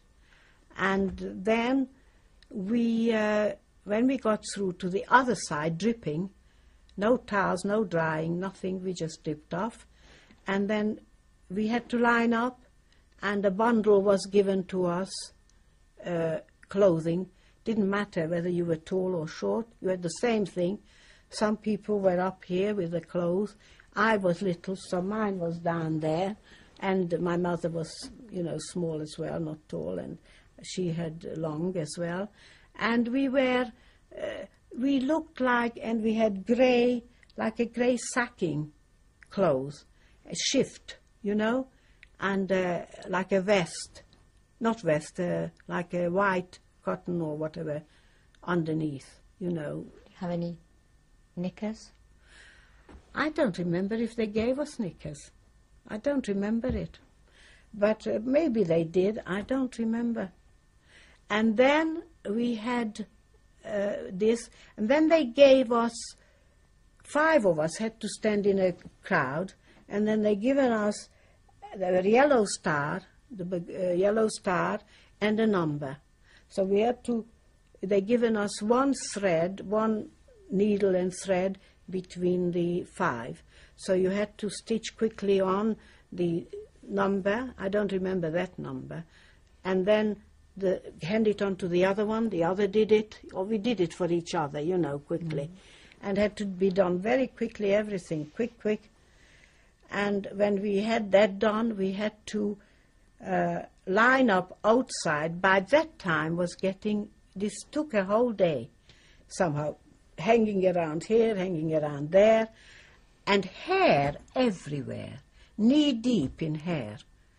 I can't tell you how much hair there was. And they must have collected up into sacks, because they used to send it for stuffing mattresses, I believe, the hair, you know, into Germany. But they collected it. But all the time there was so much hair there. Everywhere you walked, there were hair. And then we had to go out, by this time getting dusk. We had to go outside, outside from the building, and start lining up fives. And we waited there, but I've forgotten to say that when we arrived and got off the train, and we were coming out, I remember seeing these, they were pulling, the prisoners were pulling and pushing these carts full of dead bodies hanging this way. They must have got them off the trains, people who died, and maybe some weren't dead properly, you know, and they were put on top of one another, absolutely like a mound, you know, on these carts, and they hanging, head was hanging, and arm was hanging, and another was, and those seasoned prisoners who already been there, you know, in the striped uniform, were pushing and pulling in the front. They had a long thing, and they're pulling it and pushing, and one after the other they were pushing it right. There was like a wood. Eventually I knew that's where the crematoriums were, you see. And they were taking them along there, you know, these bodies. And everybody looked emaciated there. Everybody looked, we thought, where are we? Where did we come to? And when we looked at each other, we mirrored each other, you know, to see our shaven heads and how we looked, you know, and you could hardly recognize each other. So, you know, we came out and we had to line up fives, and when it was a long line of fives, we were taken into Birkenau. And Alice... How did you get there? Walked. We walked. It's quite a few miles. I don't know how many miles, because we used to do that in any case. 4 miles. 4 miles we walked into Birkenau. I thought it was about 4 miles, yes. About 7 kilometers, roughly, yes. And then we walked, and as we walked, we saw 10, 20 deep, people standing, waiting, long, long, long lines of these people that were selected out, with little children, little forlorn children who have been in the cattle truck without food or water, and their mothers or their grandmothers, or the pregnant women, and the old men, and I don't know who they were, even maybe my brother was there. And we were told to look forward, eyes forward,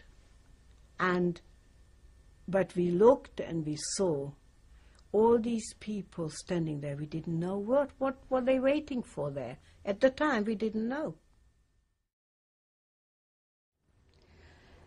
Tape 6, Magda Bloom, 4th of August 1998, in Birmingham. Magda, you're now being walked from Auschwitz I to Birkenau camp, about 4 or 5 miles. What happened on this march? Did you get anyone talk to you?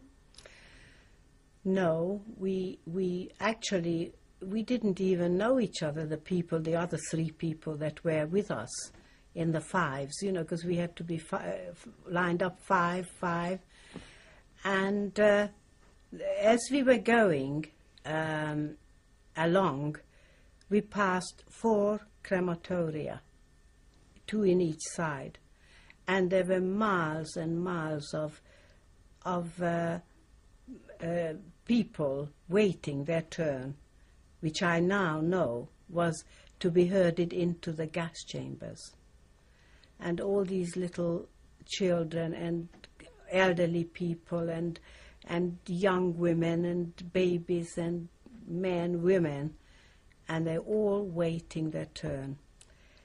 And then we passed by the crematorias. It took quite a long way to walk. And then we were walking pretty well, silently, led by Alice. Alice was who's supposed to be our blockärtester.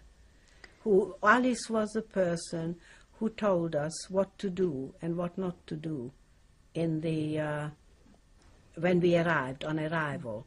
Who stood on the who stood? Pardon? Was she Jewish? Yes, she was Jewish, and she was Slovakian, and she spoke Hungarian, broken Hungarian, but very good, and she also had a very gruff voice. I think shouting so much because she had to say so much, and she was the one who led us into the A camp, which was supposed to be the A and B together, and there was a big square there, I remember, and all sorts of things used to happen in that square, which I will talk about. And then when we had also other capos, not SS, but capos. And I think her sister called Editke was one of the person who walked on the side of us.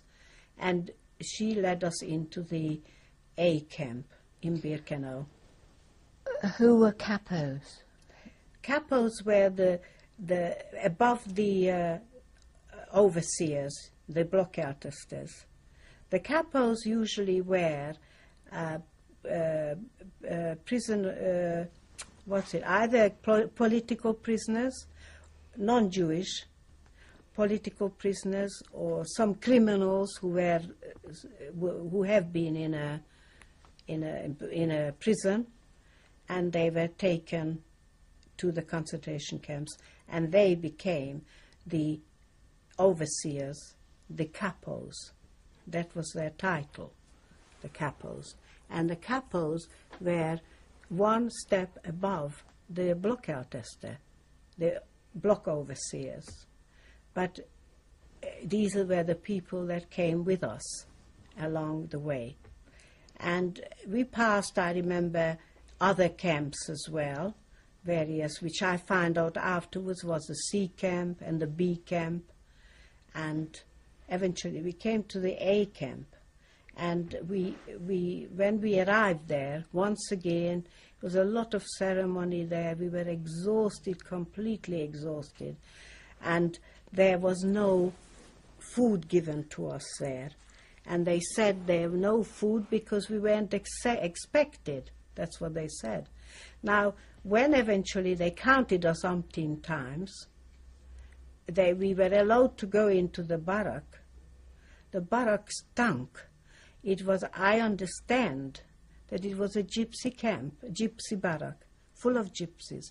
And I since found out and heard while we were there that all those gypsies were taken to the gas chambers and they were killed.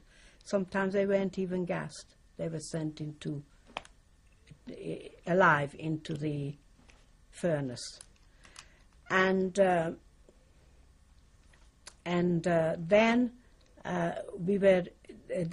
because there were too many people, they didn't have enough room.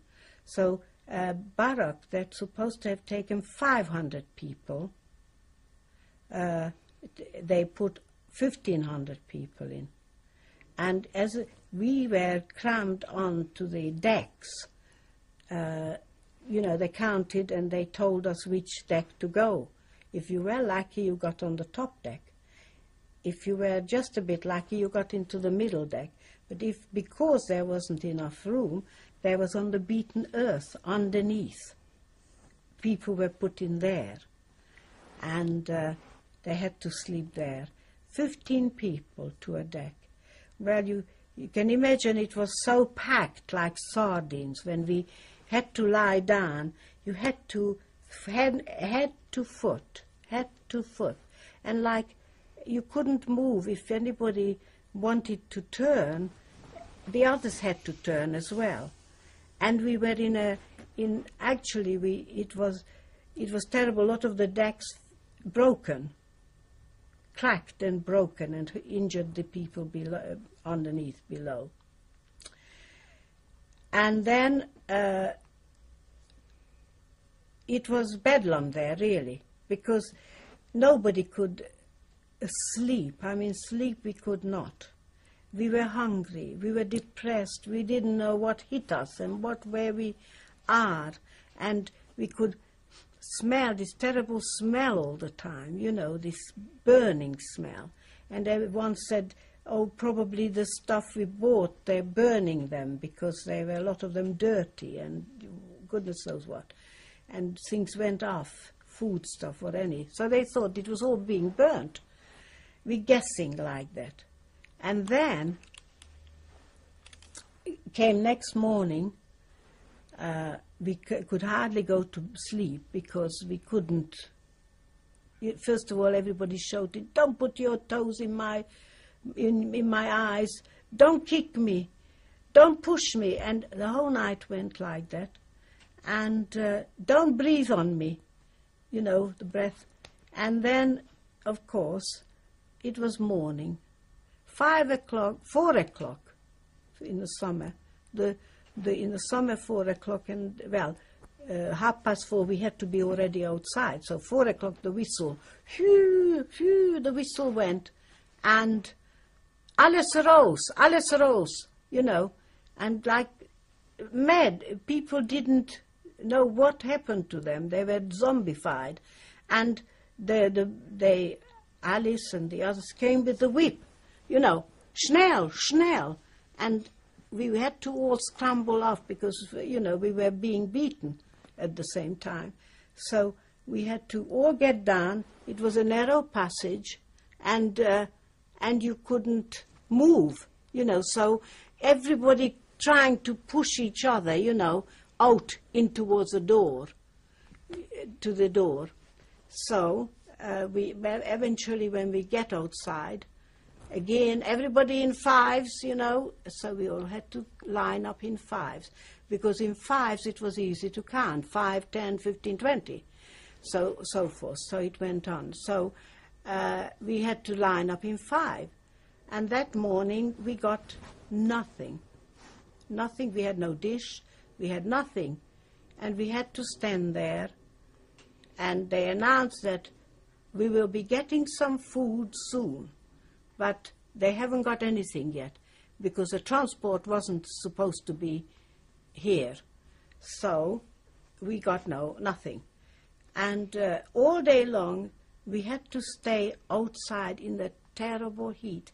It was so hot that, you see, Auschwitz is a swampy place, and it was dried out, and the earth caked, and it was all wide cracks in between, you know. Did you have anything on your feet? Yes, we had wooden clogs.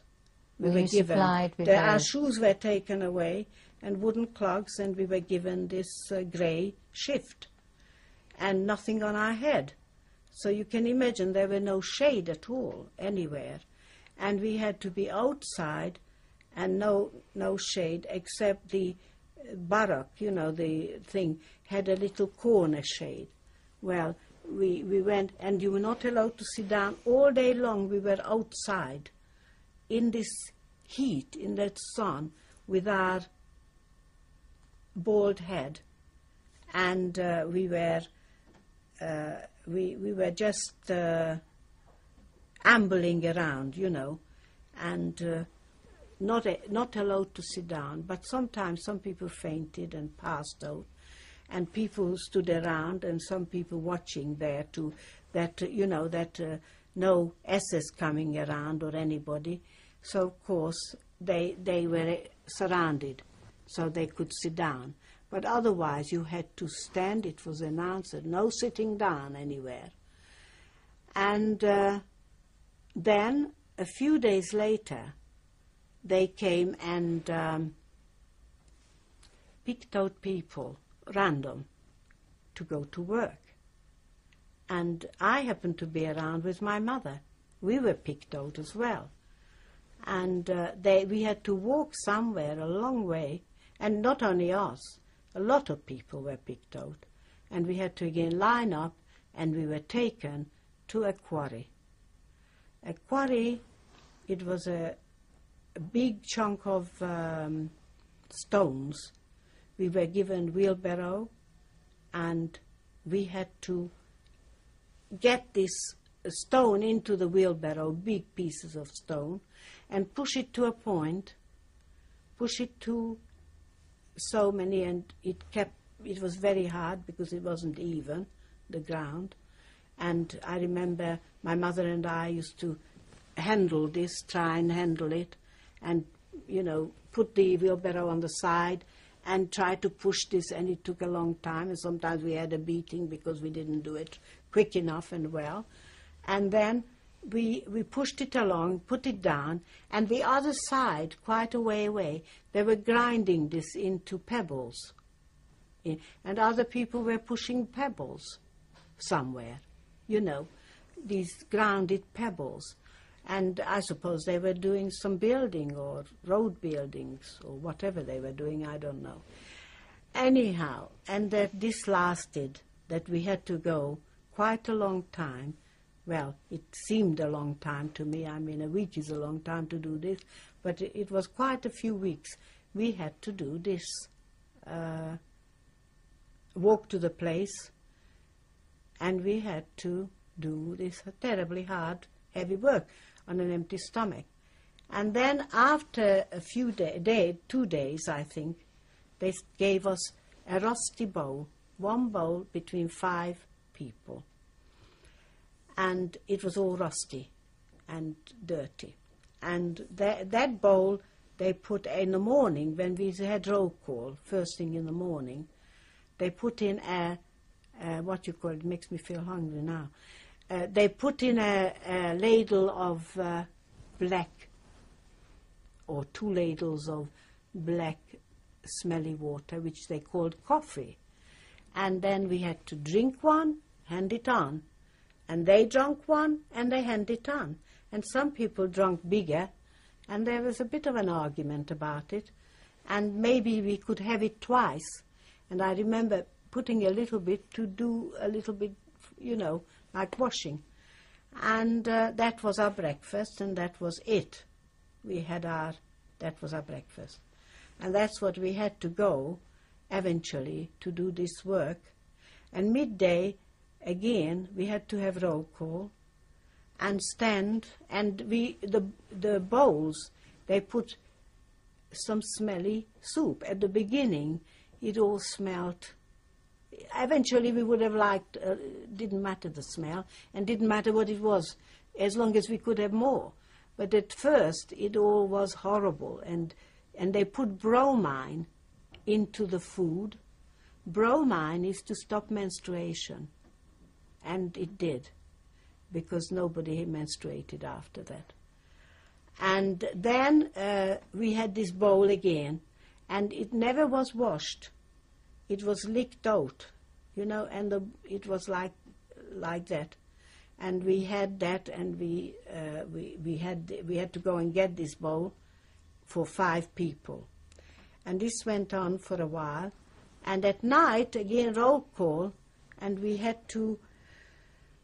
were given a piece of bread which was heavy with, we find out that there was sawdust in it. They put when when you went past the crematoria, you could see that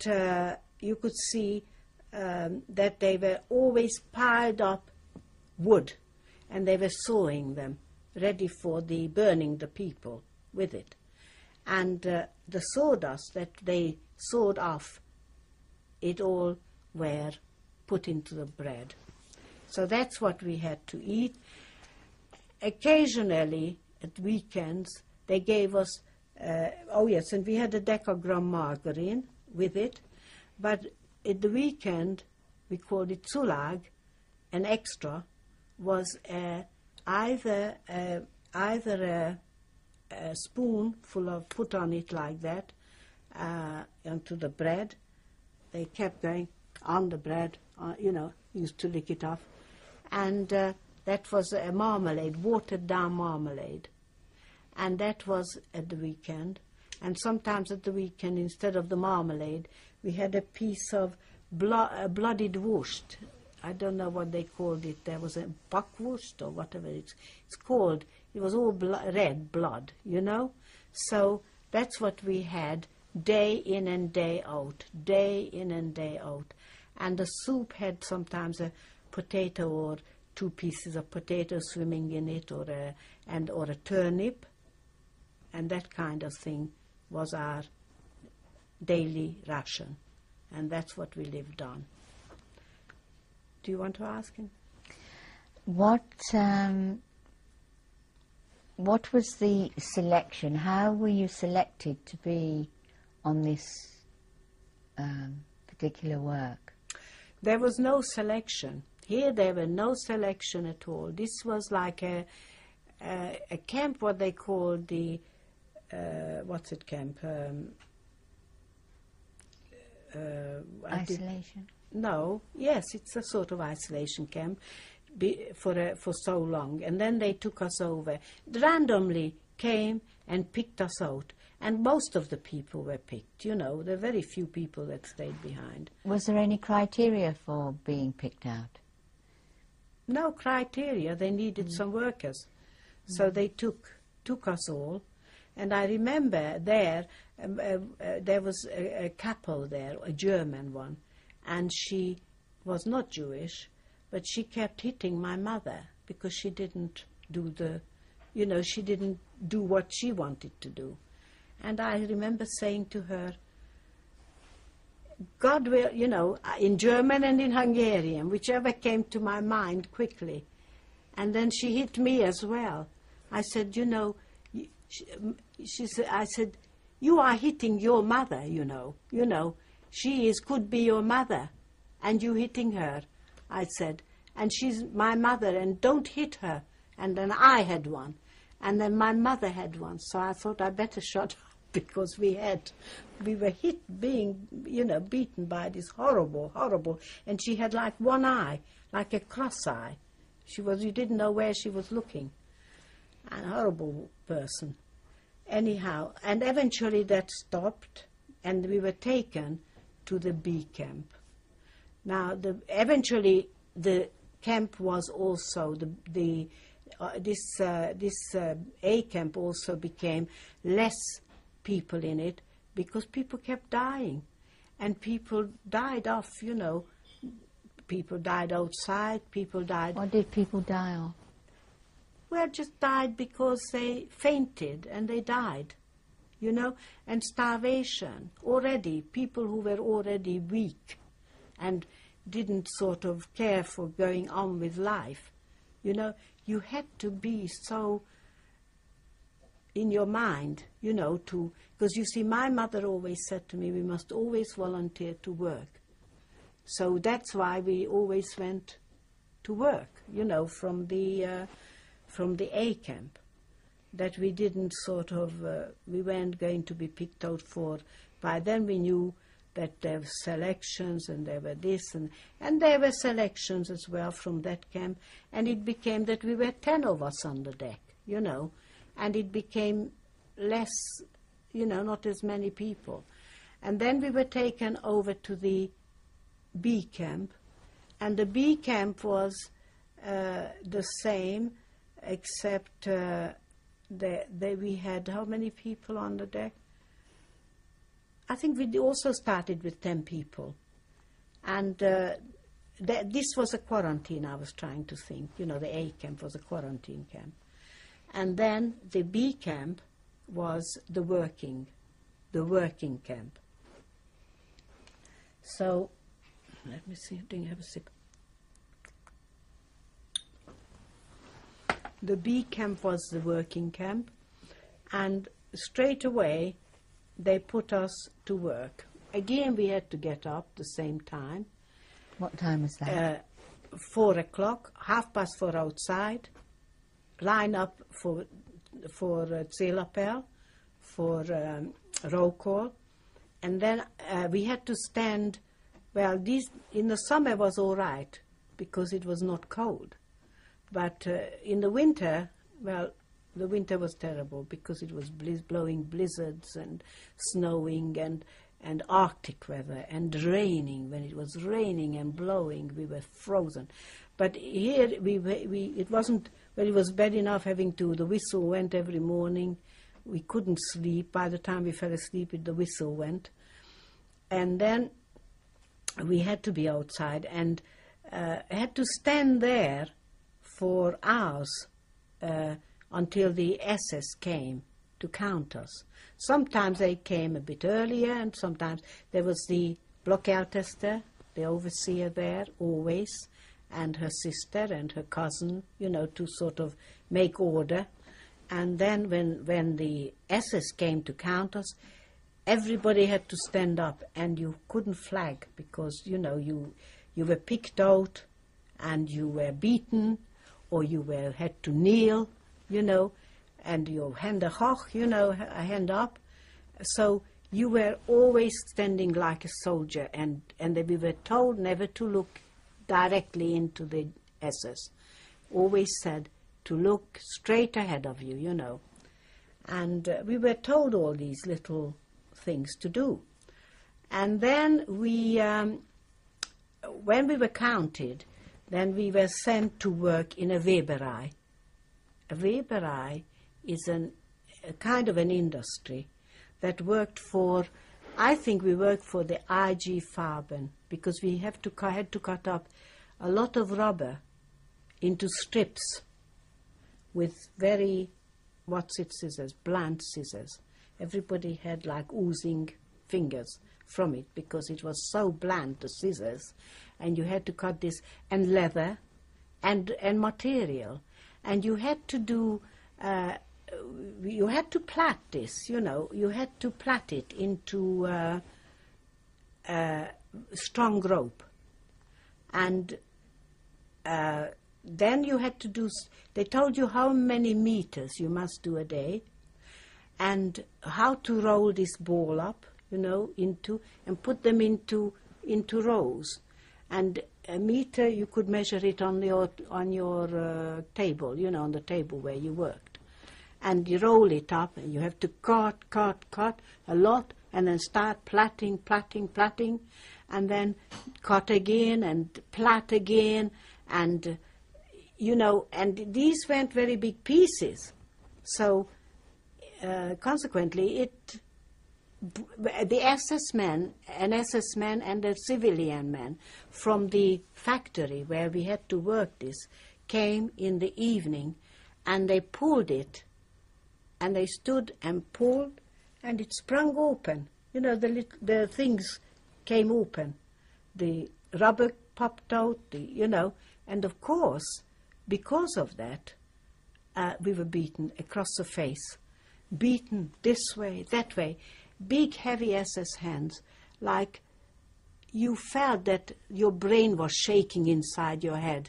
It was so, first of all, painful, but your head, you saw stars. It was so frightening. Every day this happened for quite a while.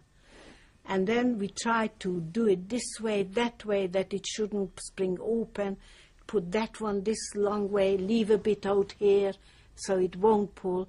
Because, some people's didn't spring open, but most of them did. And we did this for quite a long time. We did this work, and I don't know why or what for they used it, these ropes, but I don't know whether they used it in some factory. They used it around because there were a lot of satellite places where all the different factories were housed, in Auschwitz, outside of Auschwitz.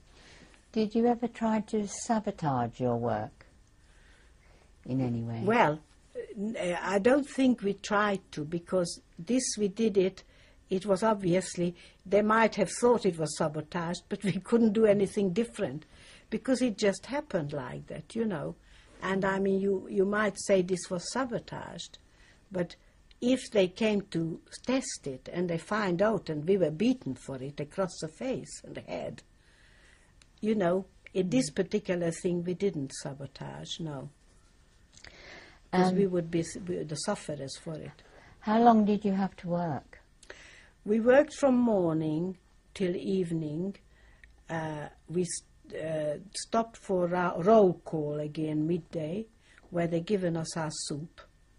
And then we went back to work. And I don't know how long, half an hour, we might have had our soup period. Wasn't much to eat. And Who served the soup? and by then we have had a dish of our own. By then we had a dish for each person in this bee camp. So we guarded it with our life. And you who carry it served with it? you? Oh, yes, we carried it and we tied it onto our, you know, tore a piece off the underneath and put it round and tied it on, you know, and so it was, we guarded everything with our life because it was our lifeline. And also, who served the soup always? The blockälteste, you know, the blockälteste, the overseer who looked after us, always served the ladle of soup, that's all you had. And if you were lucky, the ladle was more full than the other, you know. And other times, and we used to lick it out, every bit of it, you know, that was there. And then we went back to do the work, the same work. And towards the evening, and I don't know what time it was when we finished, 5 o'clock, I think, or something like that, from morning. And we marched back. We always had to walk a long way to get back to our barrack, you know, back to our camp. And then what happened was again, zählappell, count, and then we got the bread, this sawdust bread, you know, with the margarine, and we ate a bit, and we hidden it always inside our dress, because there were people, oh, my bread gone, where is my bread? You know, won't have anything to eat. People used to steal it. So you had to keep it on your body, within, to, you know, so that nobody should steal it off you. And you had everything you had to be very careful with. So they don't, it was your lifeline. And we used to eat it and eat a bit.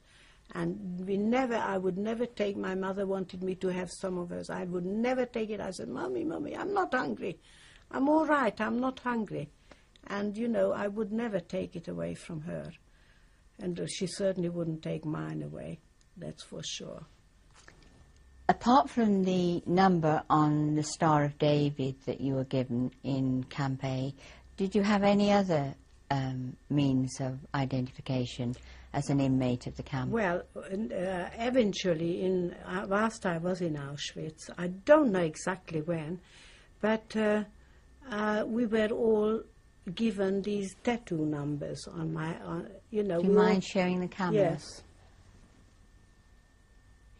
And what is your number? My number is A6166.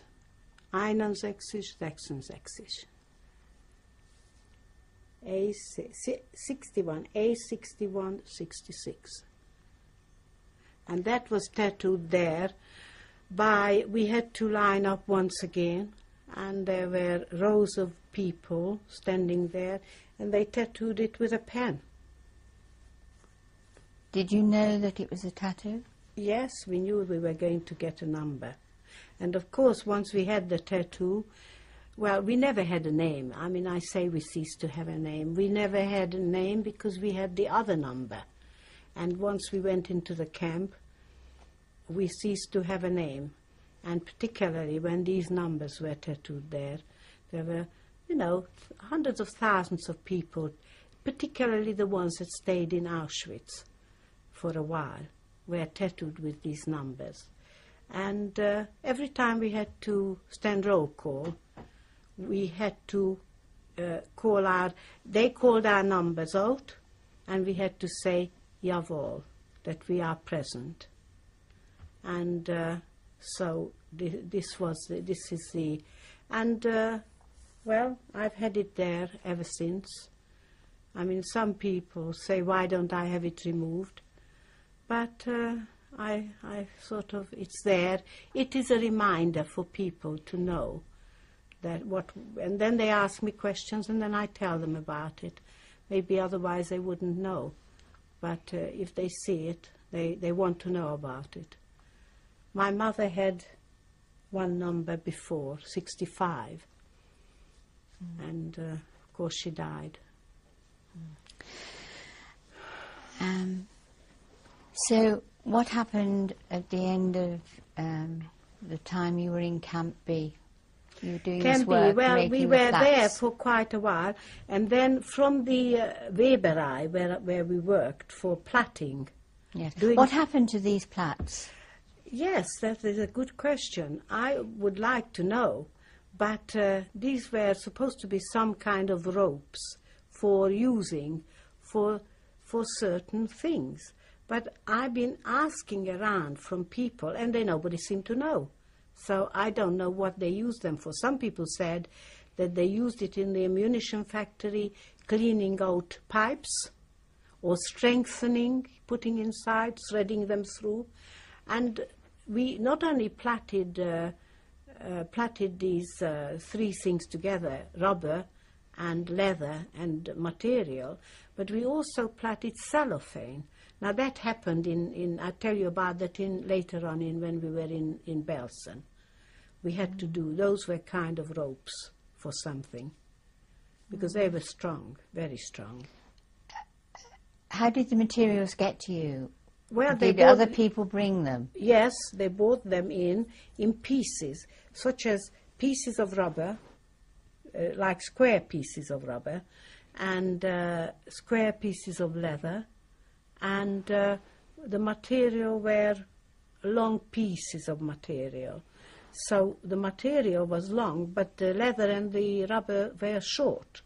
Not, they were like square pieces. And we had to cut these things. Did you actually into cut strip. them? Yes, we had to do everything. We had to do the cutting with these scissors. That's why I said that before when we talked, and it's on already record, that we had a big lump here, and we had to cut these, and everybody had raw hands here, like, weeping, because it was so hard to get through these rubbers with these blunt scissors. And I would very much like to know. I will try and find out. I'll ask and ask until I find out. And funnily enough, I haven't read in any books about it, what they used them for. So I can only think it was used for the RG Farben, because the rubber came from there. So therefore, possibly they used it for some particular thing there. And we had to plait it and roll it up so many meters, and then they took them away. But before, they were testing them, and I'm going over what I said before, yes. Testing them, and we were beaten about the head and it was terrible when it was coming towards us, and we thought we're going to get another beating across our heads, and it was terrible when I saw that they coming towards my mother, and I don't know which one hurt me more than feeling for her that she is my mother, going to be beaten across the head and face with this big SS hand. Were you ever sick during that time? Sick? Well, funnily enough, we weren't really ill. We were very fatigued and very tired and very undernourished, and we were very often very weak and this kind of thing. And I tell you another thing is I used to have terrible stomachache, I remember, from, stomachache like upset stomachache sort of thing from worry, and which one didn't really talk about. And another thing is that we could not go to the toilet simply only when so many people gathered together. and somebody took us. And that was a terrible thing, you know. But as for being really ill, I was not really ill, only when I had typhus. And also when it was very cold and winter. I remember I could not hold my bladder. And at night, when we had to climb up to the thing, and I had to climb down quickly enough before I managed to. I'd been to the bucket and by the door, because at night that's what we had to do. And climbing up, I already had to climb because I had this pain across from the cold. And, you know, it was this kind of discomfort. And I don't know how we really didn't get any, you know, terrible. I mean, all right, we had sores from the clog, you know, the wooden shoes that we wore. And but we weren't sort of, I don't remember if I had a cold there, you know. If I might have, yes, coughing, I think a lot of people coughed. But as for, amazingly, I don't know how it happened that we did not. We weren't more ill from all the things, the lack of food, the lack of medicine, lack of everything. We just existed, sort of thing. And I can't say that I had a particular illness, not till towards the end. What about your mother? My did mother, her health feel? My mother's health. My mother also, you see, we tried so hard to stand, you know, straight at roll calls. We were so conscious of this, you know, that we had to keep well, otherwise we'd be picked out, plucked out and sent, to the gas chambers, that we'll be selected out. That almost if we sort of, it was inbuilt in our brains that we got to be well, we got to show well. Did you have any other of your family around you at that time, or did you make any friends? We didn't have any of our relations there, and we didn't make friends. I don't think anybody did, if I'm thinking. You know, when we were on this deck, I don't remember the names of any of them. I really cannot say that I do. We were sleeping partners there that exhausted, and we came, and I'm sure we talked, and I'm sure my mother talked to everybody around. Sometimes I heard them talking about what they used to cook and what they will be cooking, and somebody says, oh, be quiet about it because we don't want to feel hungry and, you know, sort of thing. But, you know, I don't know. And then, of course, they talked about, you know, another thing was, I think, that the children, you know, the children like my brother, you know, it was within one. But, you know, we knew what came of him, and it was such something so painful, you know, it was so painful. I remember when my mother heard from the blockärtester, from Alice, when she said so humbly to her, Aliska, tell me, when are we going to see our children or our dear ones? When are we going to see them? And she turned on, in a gruff voice, she says, can you see the chimneys over there? Because we could see the chimneys, you know, from where our camp is. That's where your children are, that's where your mothers and fathers are, and that's where you end up as well. That was I never forget when we got into that barrack and climbed up onto our deck, I saw my mother contorted her face with pain. I was sitting there and I was thinking, and I had the lumps in my throat too. And I felt, I went to sit next to my mother and hold her hand and hold her. And she was so, I cannot tell you her face, it's just in my eyes how she looked, how her face, the fear and the pain and everything wrapped up in there, the apple of her eyes. It was my brother, and so cruelly taken, and what happened. And this was told blatantly to her. And of course from then on we began to know what exactly that the smell that we breathed, the air of hell, was really people burning, not the things that people bought in the kettle truck. And really, it was the most painful, most terrible thing after seeing my brother crying, looking back and calling out for my mother. And they wouldn't let him come back. Wouldn't let my mother go to him.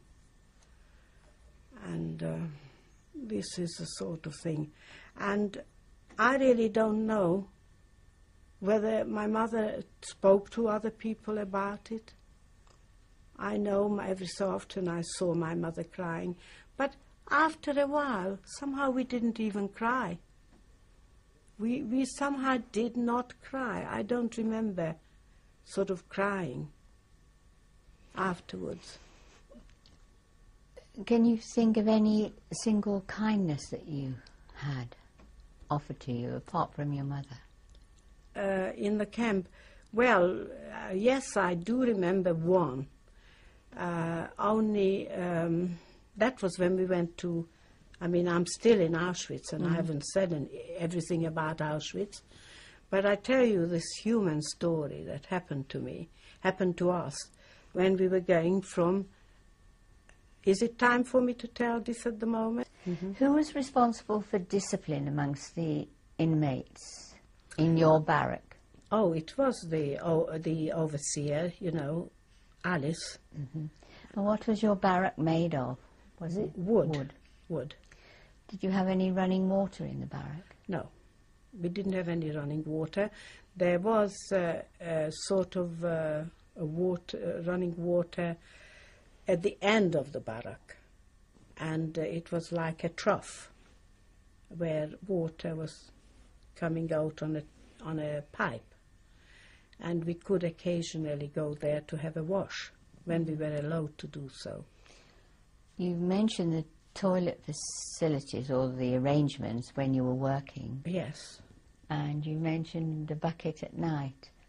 That was in the barrack, the bucket. Yes. And the toilet arrangement was, for instance, before the roll call, they collected us up, and we had to go quite a way to what they call the latrine.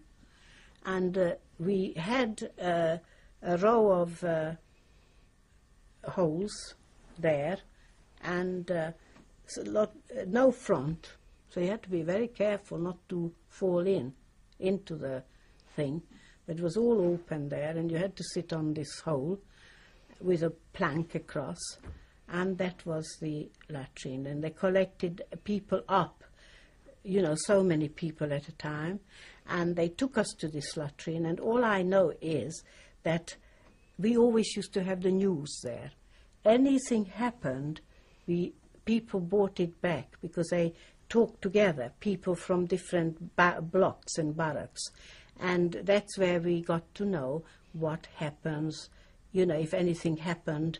For example, they when they blew up one of the crematoria, they brought, and when it was an attempt on Hitler's life, you know, we were so pleased, and the SS were terrible to us those times, you know, they were so terrible. Every time these sort of things happened to them, or it was, we heard that they bombed a certain part of Germany to the ground, the SS were all the more treated us more terribly, you know, terrible. And also one thing reminds me of this latrine is this, that every time we went, we smelled some lovely food. Well, there was some, from Ukraine. There were, political prisoners there. And they lived on the fat of the land. These were like people from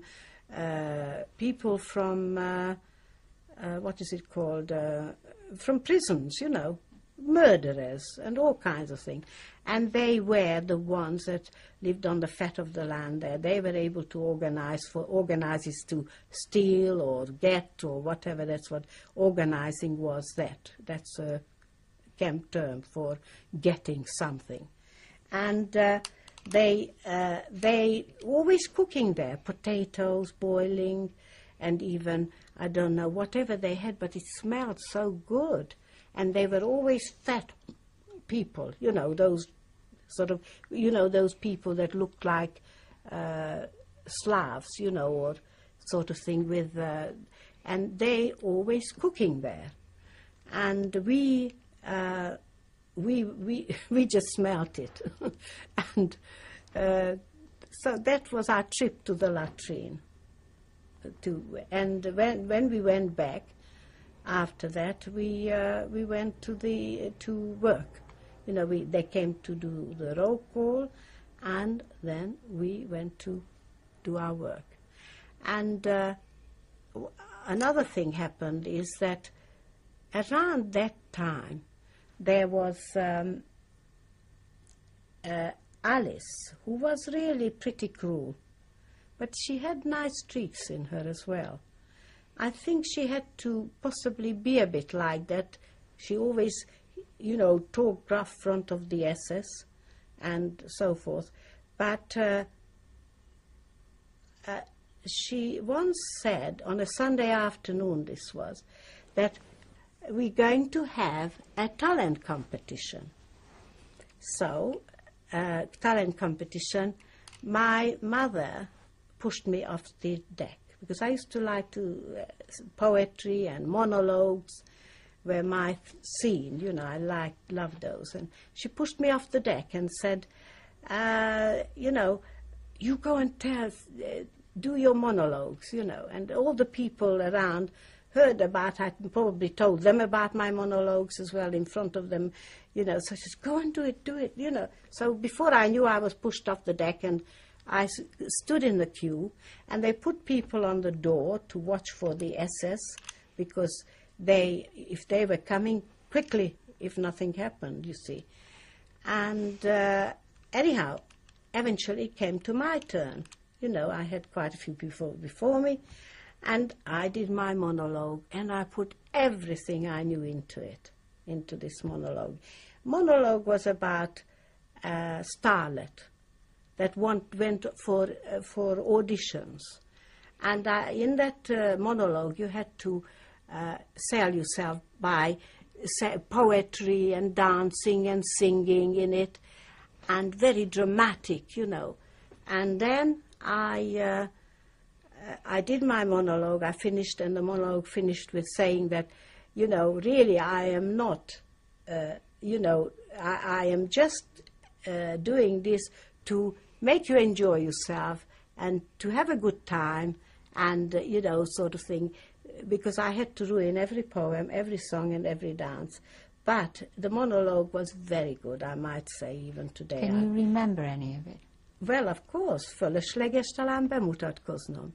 A műsor elárulta már nevem. Én vagyok az örök színésznő vendég, ezt kell csak, hogy nevemhez tegyem. A színpad forró deszkáját imádom. Főként a tapsot, hogyha sok, és így kiváló tehetségek mellett mégiscsak színésznő vendég vagyok. So it went on. And that's Hungarian. Hungarian, yes. And, this I put all I knew into it. And, of course, everybody clapped. And Alice came and hugged me. And the little one, a kichike, because I was little, growing downwards. I was getting thinner, no hair, thinner and thinner, and, so I was little. And she was hugging me and come into the Stube. I give you, What's a Stube? Stube is the room, their room. on the side. So I went into the Stube. I'm standing there. In the Stube was a bed, her bed, and shelves. And on the shelves, very nice cocktail biscuits with bits of little cheeses, gafferbeater, sardines, and herring, all this kind of stuff. And there I'm standing, looking, and I daren't take one. I literally daren't take one of those little biscuits and pop it in my mouth. And I would have loved to have done that. And I kept thinking, oh, my mother, I would like to take her something. So I'm waiting. All of a sudden, Alice breezes in and was breezing out. So I said, could I take one? Yes, she said. And I said, can I take one for my mother? So I took one little biscuit, and I had one little biscuit. And that's all. And I thought, oh, why didn't she give me a piece of bread? You know, a nice piece of bread that we could eat. And I took it to my mother like this one little biscuit. And I was so stupid. I could have eaten a lot, you know. But I think it was my upbringing that don't take it. You can't stay unless you are. Anyhow, so that was that. But she remembered us at different times. For instance, when there was, they were picking people to go to work in the Canada Commando. What was the Canada Commando? The Canada Commando was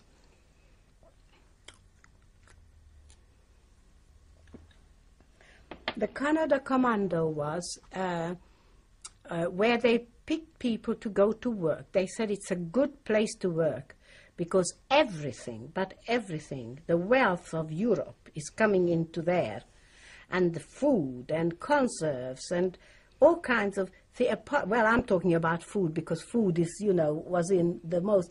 But never mind food. There were gold, there were silver, antique silver. It was like a city. It was a huge city. And it was all spread out miles. And we were working in one section of this. And she picked us. Again, she pulled us off the deck. Never did she ever offer me a piece of bread or extra food. But when it was like that, she said, where is the mother with the little one? You know, hol van az a kicsike az anyjával? That's in Hungarian. So she came and pulled us and you know, out, get ready, and to be so many they wanted. So I was, and my mother was one of the people that they sent to work at the Canada Commando. The Canada Commando was, as I said, where all the wealth of the Europe has been bought in, and we had to do the sorting. And the Canada Commando, they called it, I think it's because it was of plenty. You know, Canada means plenty. So I think that was the thing. Can you describe the environment? I can. We arrived there. First of all, we were given new clothes. We were given a spotted koptuch, which is a scarf to tie it back like that. Then we had, I think, a spotted dress, like spotted shift dress, instead of the grey sack. Then we had to march out to, again, near the station, but past the crematorias. There are 4 of them. And we still saw lines and lines of people lining up there for to be going into the gas chamber. By then we knew what their fate was. And then and so one morning, I remember, we saw many times these things, but one morning I've got to tell you about this. One morning, there were truckloads of very emaciated men who were selected the night before from the men's camp. And only their heads and shoulders were visible because the trucks were high. And they were passing us by, and they were calling out their names and hoping that maybe someone may know them, or some of them, or maybe we know them, or someone may know them. And then they called out, "We know where we are going." And the others said, "If you live, go to Eretz." And then they shouted, "We will see you in Eretz Yisrael, not in our bodies, but as our souls in spirit." And as the trucks moved and sped on, we heard their voices singing the Hatikva, the national anthem, the Israeli national anthem. Their words are always and will always be in my heart and mind. I will never ever, you cannot forget it. I saw this regularly, not always in a truck, but women on foot. But mostly they used to have a selection. They put the people in a special block, like block 20, and then they used to remove them at night. They removed them during the night, and we heard the terrible crying, the barking of the dogs and the shouting of the SS, and all of a sudden they were taken and quiet. And we knew that the people that had been selected had been taken. But sometimes it was a very big selection, and they did not have time to do it all in. So when we marched to work, we saw them going to the gas chambers as well. But anyhow, so as we were going every day to work, about 7 kilometers or something like that, to work, we used to march. Now, every morning as we went to work, the capella is the musicians, you know. My friend Lily Marte was in this capella as well. She was the violinist, and there was a cellist, that was Anita, and there was the accordion, and there was the cymbalist, and you know, flautist, yes. And they used to come partly to lead us on, and we had to march in our clogs. We had to march in this get-up, you know, and once they reached a certain point, they turned round and came back, and between somewhere where the A and B camp, there was a big square, and I don't know I think they waited for the next lot, and then we went on to work to Canada. At one time, I have to say that my cousin Böschke, who was in the sea camp, and with her cousin Matza, who lives now in Israel. Böschke sadly died a few years ago. She came out of the camp, but she died. And she was lovely, and I loved her so. And she knew a lot about different things, and she remembered about a lot of things, and I could always turn to her for information. But since her death, I can't find out things that I would like to know. But anyway, she was in this camp, the sea camp, which we had to pass. And of course there were the big tall barbed wires, and there was a ditch there as we went along. And she was with this cousin, whose cousin was funny, her name was Magda as well, and her cousin was a block overseer. And as a result, because they were relations, they could have more food and all sorts of things that we never saw there, you know. I mean, for example, she got to know that we are passing by. How, you know, these things, it's amazing. So she was waiting outside, and she saw us, and he called out, Magdushka, Elushka, Magdushka, you know. We called with a endearment, you know, the ka, Magdushka and Elushka.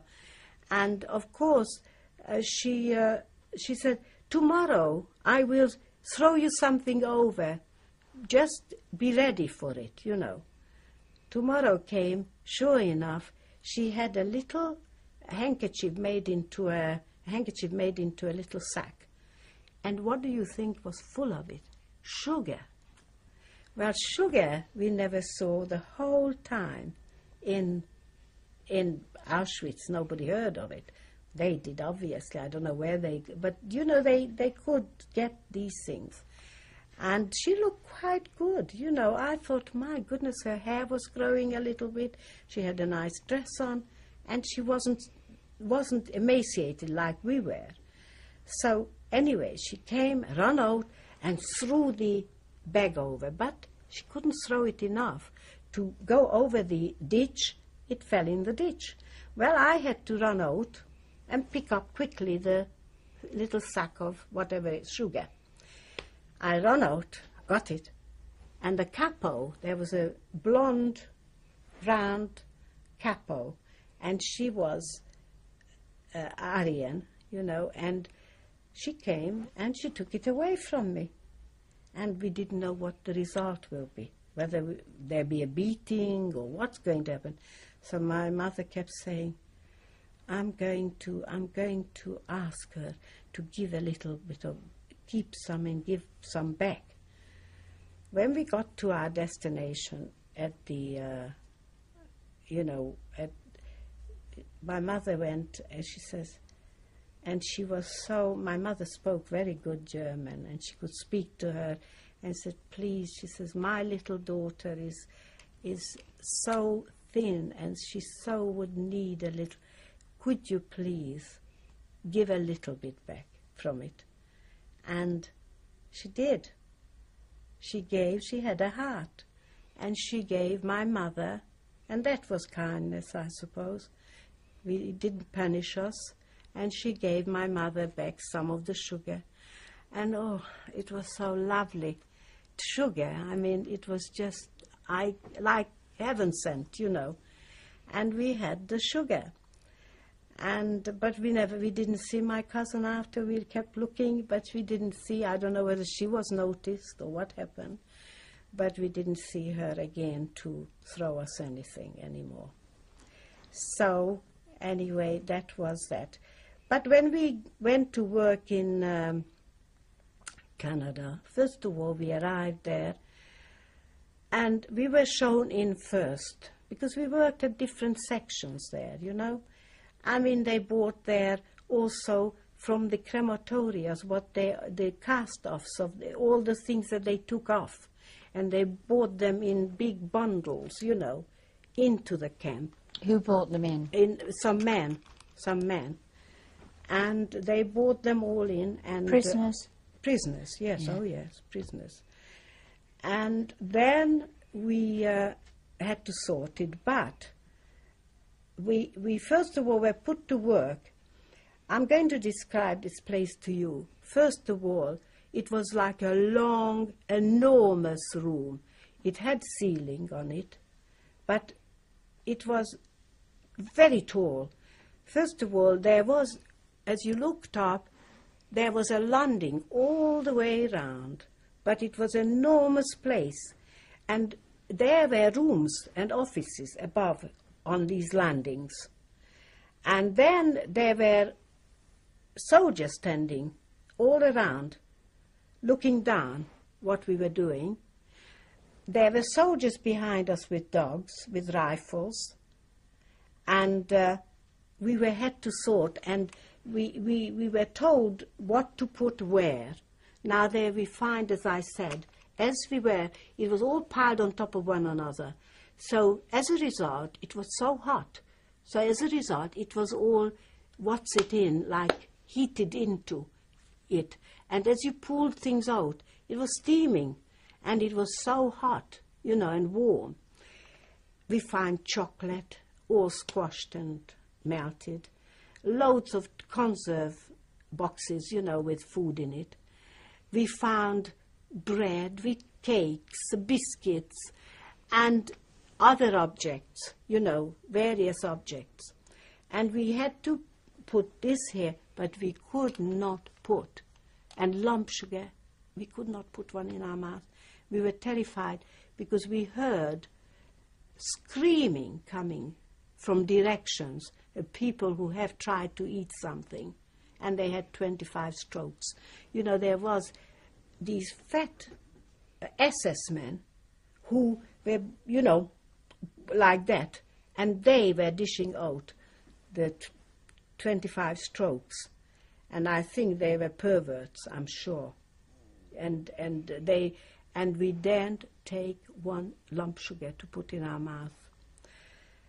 And we worked at this place for quite a long time, just because it was piled up all along. You imagine this garden, all along the way, and it was like a mount up, each side down, you know, and people worked the other side, people worked in this side, all the way round. And for a while this is what we did, until they'd taken us out of this sorting, this particular sorting, and then they took us to sort clothes, and they given us scissors, and they told us what we have to do. And when we did that, we had to cut open linings, and just like my mother, sewn in the lining and in the shoulder pads. Jewelry. We find so many beautiful jewelry and valuable jewelry, and we had to put it all in the buckets, and before, every so often it was taken away and new buckets put there. And we did that, and also they told us to cut the tallis, the praying shawls, snip in and over there. The siderims we had to do tear over there, you know, and that's how our sortings were. And I found a little baby Sefer Torah, and I didn't know what to do with this, and I thought, I went behind the pile of things, and I dug it with my, you know, with my thing, and I bedded it into there, and I don't know whether I done right or wrong, or that's how I felt at the time. And then I remember kept a piece of prayer book page, and I rolled it up, and a piece of thing I tied it into, and I tied it onto my vest thing here, and I felt that this will help, you know. I had this kind of head and mind, and I had great belief, and I had, as a young girl, I remember, I had I talked to God. I always felt that when I talked to God, I didn't feel quite so hungry. I always felt that I wasn't quite so cold, or I had given me something, you know, and I kept this thing with me for a very, very long time, this prayer book piece, until it eventually got lost, but it was still with me. I will tell you when. Then we went there, for 2.5 months to work at this place. Did you, were you aware of the sequence of the Jewish calendar? Pardon? Were you aware of the Jewish calendar while you were in the camp? You talked about God, and no. You felt... No, we didn't know dates, we didn't know anything. No. We didn't know any dates. I didn't know what day it was or anything like that. We didn't, except Sunday when we had a day, you know, not working, Yes. then we knew. But otherwise, you just didn't know time. We never knew time. We never saw ourselves in the mirror. The whole time, you didn't know what you looked like with your no hair.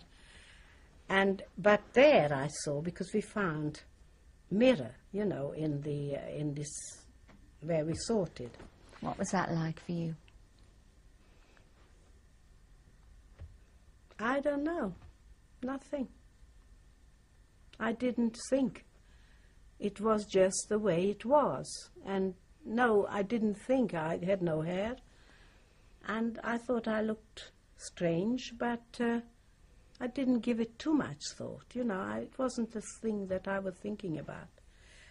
But because I had lovely hair, I had long hair, I had plaits, bit by bit it was snipped off, you know. At the end it was clipped off, and it was a long time before I saw my hair your hair didn't grow there, because you didn't eat, you had no vitamins, so you stayed bald, you know. And so anyway, and then I got a feeling, yes, that I knew when it was Yom Kippur. How was that? Because I don't know, somebody must have known, and I know that we were working at this place, and or was I already finished with there and worked again at the Weberei? This is what I get confused with. No, I think we worked at the Weberei then. But I still was summer, not autumn, when I worked here. Were you aware, or did you see or meet any of the leaders in the camp? Any of the... Like who? Well, the commandant of the camp. Oh, yes. I saw, well, Kramer, for instance, was forever everywhere. The Lager camp commandant. And Irma Greze was forever everywhere. And all the others, you know, that was familiar to us. And very often we had what they called the dignitaries come to inspect us at roll call, and we were told by the Alice that we must look and not to look at them, just look ahead. Nobody must look at them, and how you must stand like soldiers, you know. And I think we had Eichmann come once, and Goering, or one of these people that came, and I remember we waited and waited hours on end until they arrived. Were you at a roll call? At a roll call, and inspecting us, and that time you just had to look right. And I mean, your clothes were what they were, but you had to be absolutely in your manner and your standing, spick and span, you know. Did you find that you had any perks working in Canada? No. We had no perks whatsoever. Nothing. I mean, that's what people think, that you would have perks. I don't know, maybe some people were able to eat something there, or something. But I don't remember ever able to eat. I was always terrified of putting, in case I get this beating, and my mother the same. Did you still live in the same barrack? We still lived in the B camp and the same barrack, and under the same Alice, you know. And we were there really the whole time while we were in Auschwitz. Did the other inmates in your barrack ever expect you to bring things back, you know? Was there an expectation because you worked in Canada? That's how told us that we finished there with punishment, because people tried to, what we called organize, take.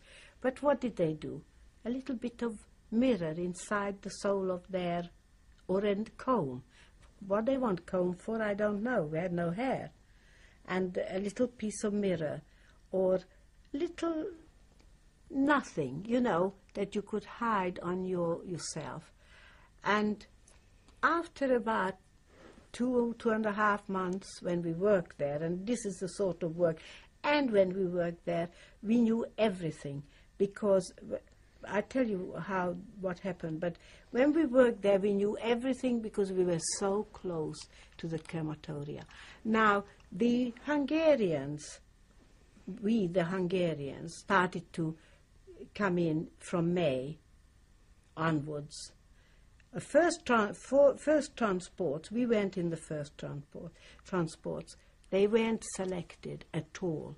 They were, as they came in, they were sent to the gas chambers. Everybody.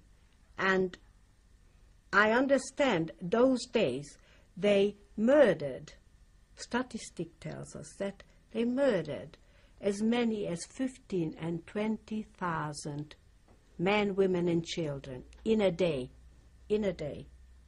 And within 3 months they murdered, gassed and murdered 650,000 men and women and children. Now, because they couldn't process in the crematory, only 4,000 a day, they built trenches. They dug long trenches because there were tall trees there, behind there, and they laid. They made it into that. Sometimes they didn't even. A lot of children they threw into the fire alive, and when we worked at the crematoria, because when we worked at the Brezhinka, at the thing, we heard screamings, because we were not working very far away. Screamings and then quiet, and this happened, and we knew that the transports were coming, and we every day we saw these lines of people there, lines of little children with bows and teddy bear, but the same thing all the time. It was hellish. And I was saying to you that then when there was a control we went through so many gates all the time, and this time, I don't know why, they stopped us and they started frisking and controlling. And of course they find these silly nothing, honestly, very silly little things. And everybody had to take it and throw it on the side. But there was a little heap of nothing there. But for that reason, they stopped us going to work in Canada. And for that, we had to kneel all night long. All night we had to be outside the barrack, kneeling, and hands up. And we had to kneel until we were nearly dropped, and we couldn't keep our hands up. And every so often put it down, but then we had to put it back again. And all night we were punished like that. What time of the year was this? This was about still in the summer. But then we had rain as well. So, when we were soaked to the skin with, I think I can only tell you these things when I work back, Mm. So I think it must have been about end of July, August. It was still very hot. But when it rained, it was, it also rained, and it was windy and raining, and it was so slushy because it was clay, When it was dry, it was cracked into pieces, the earth, and when we were absolutely sloshed and with mud, with clay, and, it was like that. And we had no change of clothes, so we stayed in the clothes that we were. Were you ever able to wash your clothes? I don't remember if we ever washed our clothes. But we used to have to go every so often, but very seldom, to have a shower. And we were given a piece of soap, which they told us was made from the fat of the bodies, and nobody wanted to use it, you know. It was like a grey-looking soap. And we went, and then we had to give up our clothes. All night we stood in the stakers until what they called enclosing, you know, to delouse. And the clothes were given in, and it came back in a bundle, and they were thrown at us, you know. And don't know if we got the same clothes back, but we had the clothes where... Did you swap your clothes around if they didn't fit you? No. Nobody swapped anything. If you kept what you were given, you know. I mean, I remember that when I had my sore feet from the wooden clog, I tore off a piece and I wrapped it round, and it was very, very useful, you know. And everybody had the same, except I was little and the others were tall, so the others had short. And they were all the same size, I think. I'm sure it must have been, because tall people had short and the little ones had long. So we little ones scored then, you know. And so anyway, eventually we finished working there. But there was everything, as I remember, here. And it was so busy, this place, because they used to bring in the end of the, I don't know how many of the trucks, how many of the cattle trucks they kept for the valuables to be bought in, where they bought all kinds of things like silver and jewelry and various antiques and even some furniture, everything they bought into Germany in these trucks. And everything went through there, and probably the big SS heads, they probably took what they wanted, and the rest was shipped into wherever, I don't know. But I know that a lot of stuff was shipped in, well, most things were shipped into Germany for the civilians, you know, and the families. I mean, they had, and things like when, you know, the gold teeth they pulled out and the filling they took out, and they took all the hair that they cut off. And I understand they made lampshades from the skin of people. You know, this kind of thing. I didn't know them, but you read it, and that's what happened. And they were very greedy.